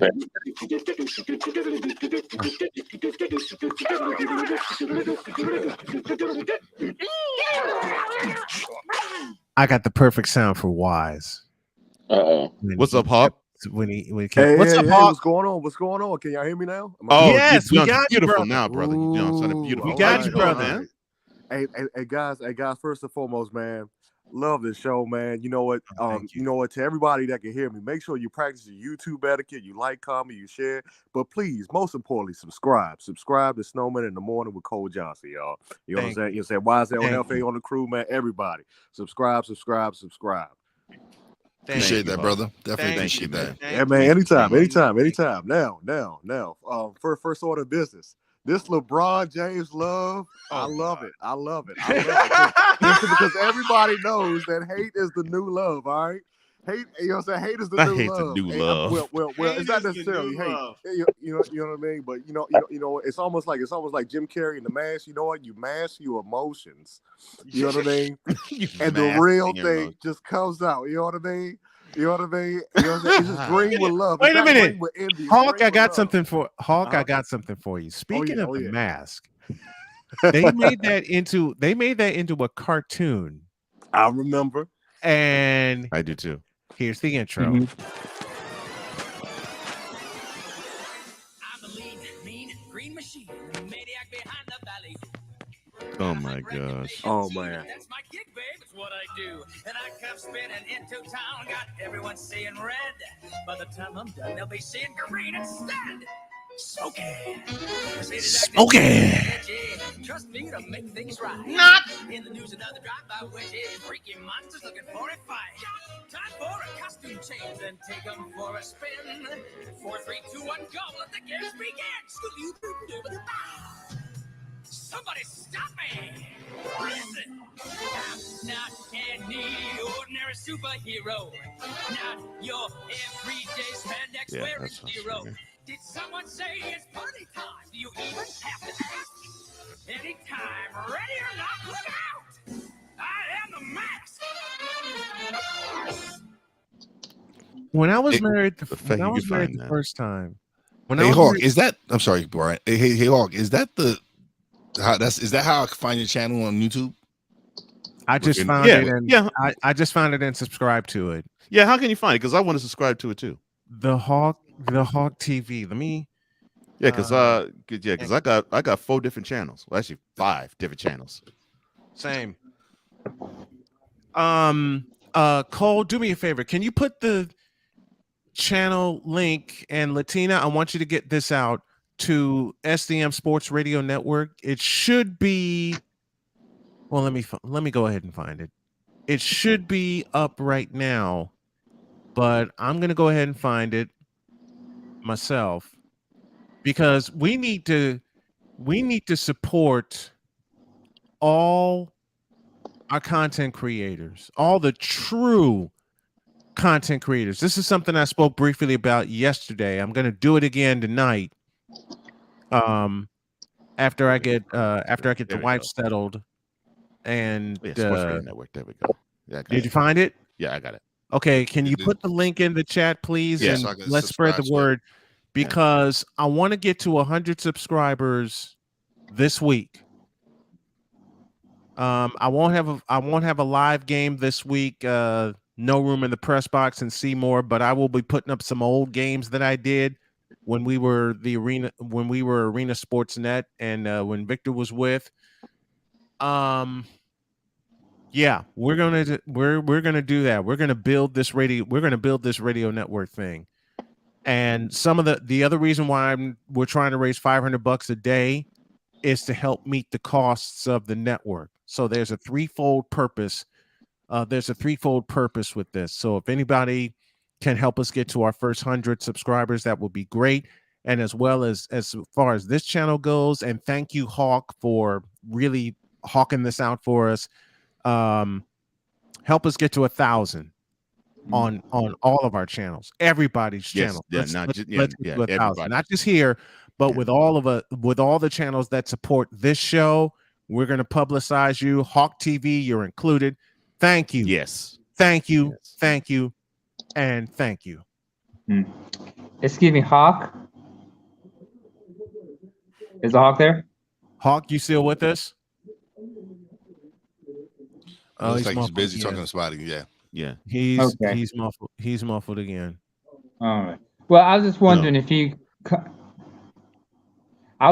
would finally come clean about something, because since he is a LeBron sexual. Okay, go ahead. Yeah, Hawk. There you go. You are LeBron sexual. Why are we discussing this right now? Why are we discussing this right now, Sick? Why are you even bringing this up, Sick? Sick. Sick. It already passed. Saying it passed. If you want to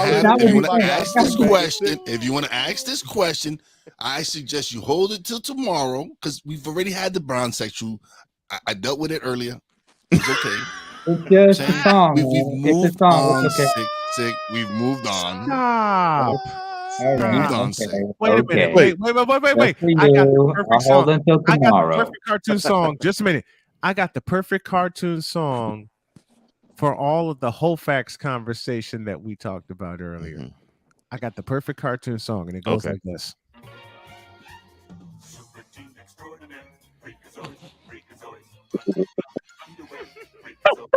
Not the Freakazoid.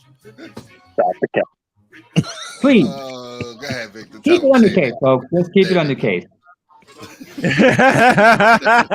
Keep under the cape, oh Lord. But like I said, but why is you sure you want me to hold on till tomorrow? Because what's the chances that Hawk won't be available tomorrow? when I ask you. He'll be available. Sick, you know what, Sick? Sick, you know what, Sick? You my man. Mm-hmm. You support me. Uh-huh. Go ahead. Go ahead. Ask a question, brother. Go ahead. Okay. All right. What's a question? This question brought to you by the Me Fi Me fraternity.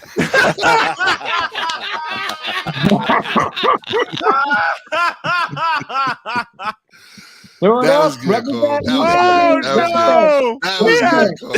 It's a Me Fi Me moment. Yes, here we go. All right, go ahead, Sick. Go ahead, Sick. Sick, ask your question. All right, Hawk. And Brian knows where I'm going with this, but since you are bronsexual, my question to you is: do you ever is the song "It's Raining James" by the Weather Girls on your playlist? Not if it's raining men, but if it's raining James. It's raining James. Sick. First and foremost, you live up to your name, man, because you are a sick individual. All right, you are a sick individual. Yeah, I make no bones about it. I don't hide it. I'm sick in the head. Right, but to answer your point, no. Excuse me. To answer your question, no, because the song that comes to my mind for LeBron is all we do is win, no matter what. All right. Win what? You're 4-6 in the finals. That's not win. That's not win. 6-0 where are you is located? win. Wait. 4-6 I got a is question. not win. Hawk, where are you located, my man? Yeah. So I'm located in the DMV. Okay, you're DC guy. Okay. Laurel, okay. Maryland. Mm-hmm. It's about. All right. I'm gonna make Wise. Cool, brother. I'm gonna make. Okay. Yeah. I'm gonna make Wise throw up. But Hawk, I got a present for you. Okay. What's going on? I got a present for you, Hawk, and it goes like this. Right. There we go. There we go. Come on now.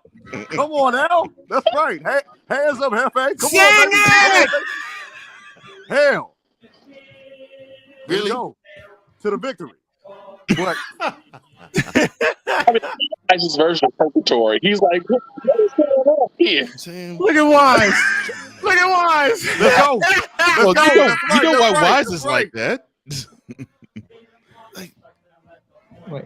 Wise. I'm a 49er fan, and I love this song. As a fan, I love this song. Okay, just breathe, brother. Breathe. Just breathe. Breathe, Wise. Woosah, yeah. Woosah. Wait, Hawk, let me ask you a question. What's going on? Just a moment. Okay. You got to fight for all DC, man. We got to fight for all DC. Come on now. I don't know why I don't know why Wise gets so. Okay, I did when I know say this. You do this with love. I get it. I understand. You do it with love. I get it. Wait, what? This is your way to show me that you love me, right? This is what it is. I'm my way of picking on you. That's obvious. I'm that chick that likes to stay in that abusive relationship and takes it. Are you saying that you are like the Emi Udoka hoe? Is that what you're saying, bro? No. See, we've been hoe talking it up for the past 2 hours, man. No. Okay. Yeah.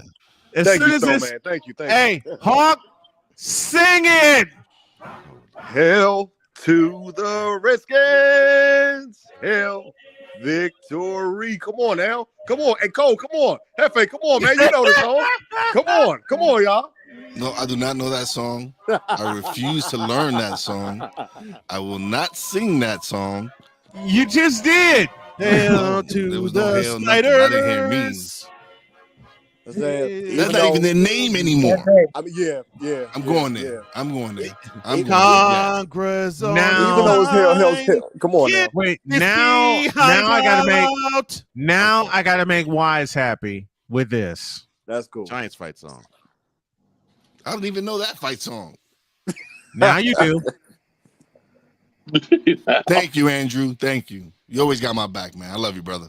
Don't ask where I found this one.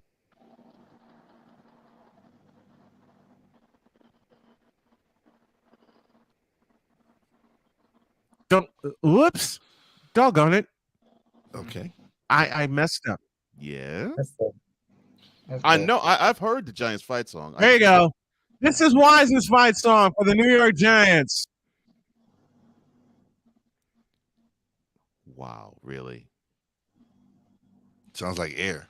Yeah. I can't hear it. I can't either. I'll have to get it in my sound base. Sorry, I'll have to get it. I'll have to get it in my sound base. I'll have to get it in my sound base. Speaking of sound base, Cool McKing was with us earlier. I like the old version So of this. this is what you're doing to me today, right? This is what you're doing to me. Yes. And now he plays. Now he plays the another Eagles Giants fight. rival fight song. Yes. Look at this way. Look at this. I'm just glad he doesn't like the Cowboys. He really does not like the Cowboys, so he will not play. I hate the song. Cowboys. That's why I'm glad you won't play that. Wait, what? what? I know you won't play the Cowboy song, whatever the song they have. Andrew's with you. No. I second that. Wait. I did. had to hear ACR. Now I'm gonna hear play goes. Wise, I did. Wait, Wise, I did what? I didn't hear what you said. No, he was saying that. I'm glad that you don't like the Cowboys. He's glad you don't hate the Cowboys, and I know you won't play the song. You wouldn't play the song because I of your hate. don't think there's a song for the Cowboys except "We Choke All the Time." No. The song, their song is "We Them Boys." Yeah, that's a song. Yes. Since when? Hold up, "We Them Boys." Yeah. Hold up.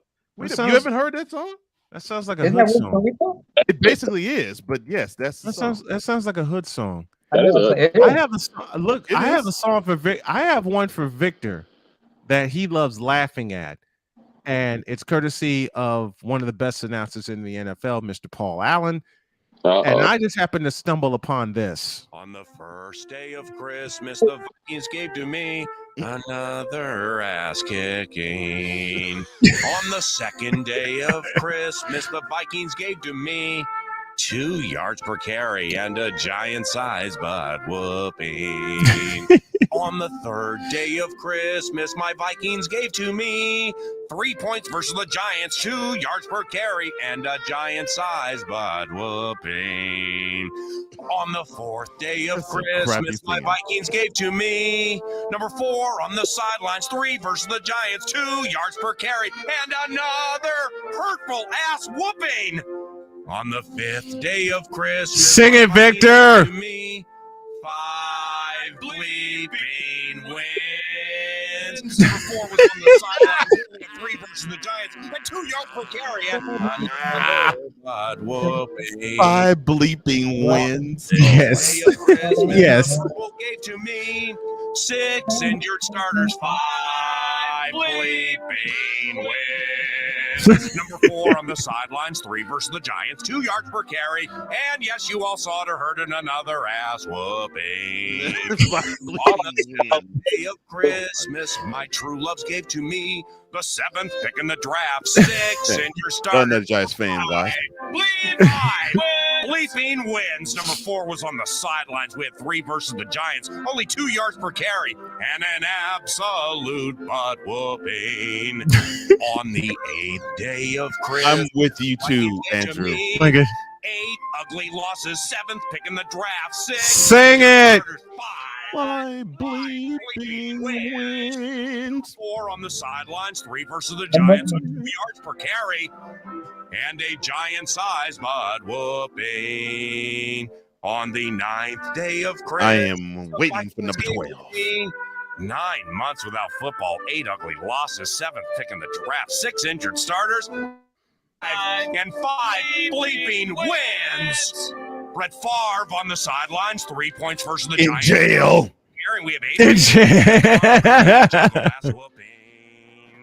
On the 10th day of Christmas, my Vikings gave to me a 10 passer rating for T-Jack, 9 months without football, 8 ugly losses, 7th pick in the draft. 9 6 months injured without starters. football. Where are you, Hutch? 5 bleeping When y'all hear number 12? That's what I'm going to say. Giants, 2 yards per carry, yuck. and a concrete jungle butt whooping. On the 11th day of Christmas, the purple gave to me 11 Percy migraines, a 10 passer rating for T-Jack, 9 months and football. Percy Harvin migraines. Oh. Yes. 6 injured starters. Sing it, Joe. Number 4 was on the sideline. The singing gets crappier by the moment. And it was another butt shellacking. Here's Adrian. On the 12th day of Christmas, the purple gave to me 12 men in the huddle, 11 Percy migraines, a 10 passer rating for T-Jack, 9 months without football, 8 ugly losses, 7th pick in the draft, Cam Newton, 6 injured starters, 5 bleeping wins. Number 4's on the sidelines probably forever. We only had 3 versus the NYG on 2 yards per carry. And unfortunately, another butt plastering. Thank the Lord, it's over. I got a question. How far in the bottle was Paul Allen when he sang this song? I think he was pretty deep in the bottle, and I'm just thankful he wasn't like on the air like he is now, like from 9 to noon Central Time. Yeah, because that was a horrid Viking season. And Victor said it best. If there was a play-by-play man who wanted to cuss a lot, it would be Paul Allen. It'd been Paul Allen. Yeah. It'd be Paul It'd be Paul Allen.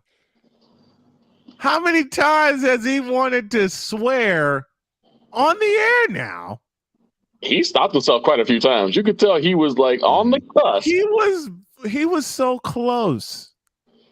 Like you heard that sound come out, and he stopped himself. Yeah, like the year they played at University of Minnesota on University of Minnesota's campus, and they actually made the wild card round when Blair shanked that field goal. That was the closest he ever came to. This is courtesy of. We'll close up shop here. This is courtesy of KFAN. This is you heard the sound attached to the game. This is Paul Allen's reaction from the booth at what was then called TCF Bank Stadium. Out of the postseason.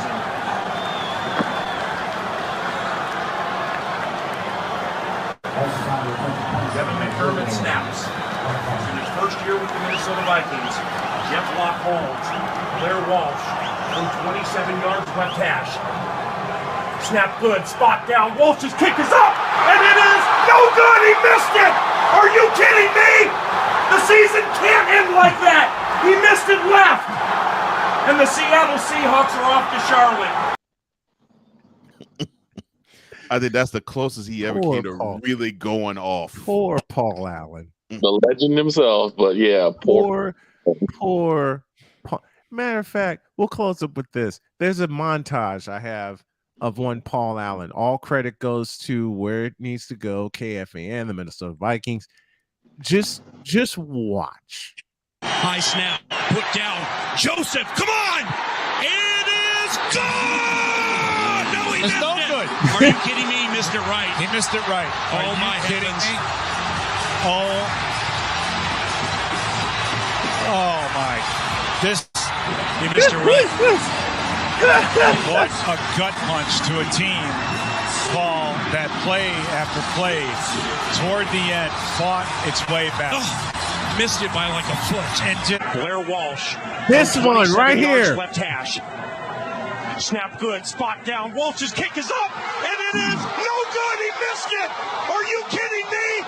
The season can't end like that. He missed it left. And the Seattle Seahawks are off to Charlotte. Blair Walsh missed a 27-yard field goal, and the Minnesota Vikings are going to lose 10-9. Favre goes back to pass. He pumps. This is one of my fun. This is one of the funniest ones. I can't believe what I'm seeing right now. It was intercepted by Tracy Porter near side to the 40, and John Sullivan did by Tracy. There you go. Middle intercepted. Favre goes back to pass. He pumps. Now he fires over the middle. Excitement Intercepted. I can't gone. believe what I'm seeing right now. It was intercepted by Tracy Porter, near side to the 40, and John Sullivan runs him down at the 47-yard line. There's another one in the gotta be same kidding me. game. I can't believe what I just saw. Looking at that play, he should have just held on to it, Paul. He should have. He could have easily gotten 5 or 6 yards if he would have just pulled that thing down and dove forward. But why do you even ponder passing? I mean, you can take a knee and try a 56-yard field goal. This is not Detroit, man. This is the Super Bowl. That line right there. And this 17, is 16, 15. See, they have to go deep into the end zone. We better put some people in the end zone, right, Joe? That's exactly right. I mean, Get there's back nobody there. inside the 10. Get back. Here it is. The season's to on the line. 2 receivers left and right. McCown takes the snap. He steps up. He's all by himself. Fires into the end It was zone. 6 and 2, and this happens. Touchdown! that play eliminated him from the playoffs. No! The Cardinals have knocked the Vikings out of the playoffs. Just the That's- way he screamed, drama. no!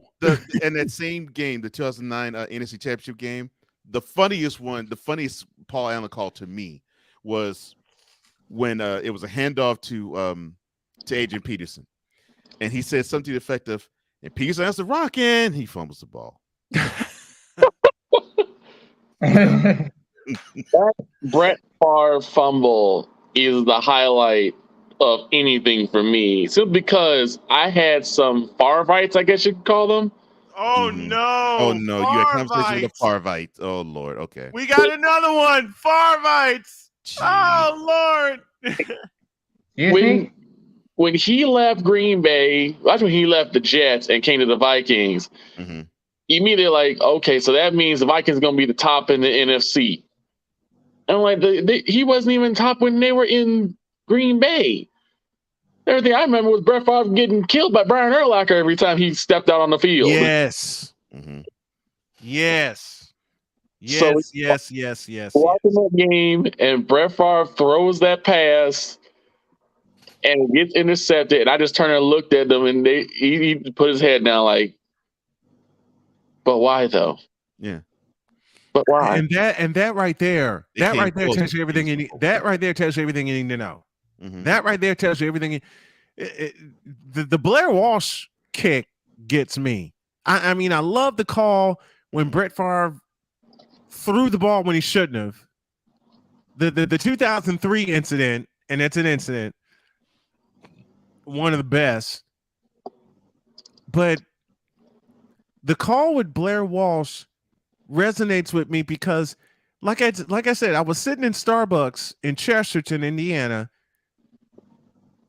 and I was listening to that game. The NFL audio at the time had an offer, and I couldn't refuse it because I wanted to listen to that. So I had that on, and I heard it live. And I could just imagine his face. And then K-Fan did me such a favor when I found this. Postseason. Because this was close to just like 3 hours after the incident happened. In his first year with the Minnesota Vikings, Jeff Lock Holmes, Blair Walsh, threw 27 yards left hash. Snap good, spot down, Walsh's kick is up, and it is no good, he missed it! Are you kidding me? The season can't end like that! He missed it left! And the Seattle Seahawks are off to Charlotte. It's like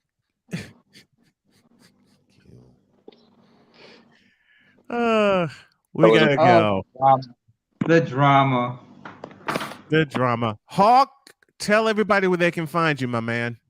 Yes, y'all. Go ahead and find me on, at the Hawk TV. I'm just a Washington fan, Washington sports fan. But you know what though? More importantly, to the Snowman, I'm a LeBron fan, the greatest basketball player of all time. But no, man, find me at the Hawk TV, man. I love these guys, man. Make sure that you please keep in tune with the Sidham show, man. Snowman in the morning with Cole Johnson, man, rolling with El Jefe, man. Man. We love you. Thank you, man. We love you. We love you. Appreciate We that, love man. you. Definitely appreciate it. Much love to you, Hawk. Much love to you, man. I got a present for the Hawk before we get out of here. It ain't the Washington Wizards, it's the Washington Bullets.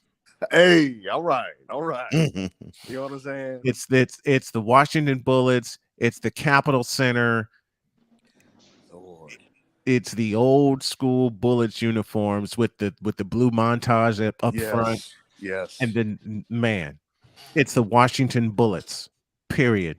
In fact, tomorrow I'll have another list of 5 teams that should come back, and part of that, I may extend that to 10 because one of the teams I have on my list should be the Houston Oilers. Mm-hmm. Yeah. One of the teams that should come back should be the Houston Oilers. Yeah. Forget the Texans, man. Bring the Oilers back. Damn you, Bud Adams. Yes, Damn you, Bud Adams. Get no argument out of me on that. Royston, if you could hit us up on the Cash App to help go towards our goal, and that's for anybody, that will be appreciated. All right, we got a scat. We'll do it tomorrow. Have a great day. God bless. Remember to make your next move your best move, and always remember, if your dreams don't scare you, then they're just simply not big enough. They certainly are not. We invite y'all to dream big and do bigger, and thank you to the fans that helped us out. This is definitely going to be a part of our show going forward. We're out of here. We'll see you tomorrow. And that sheriff is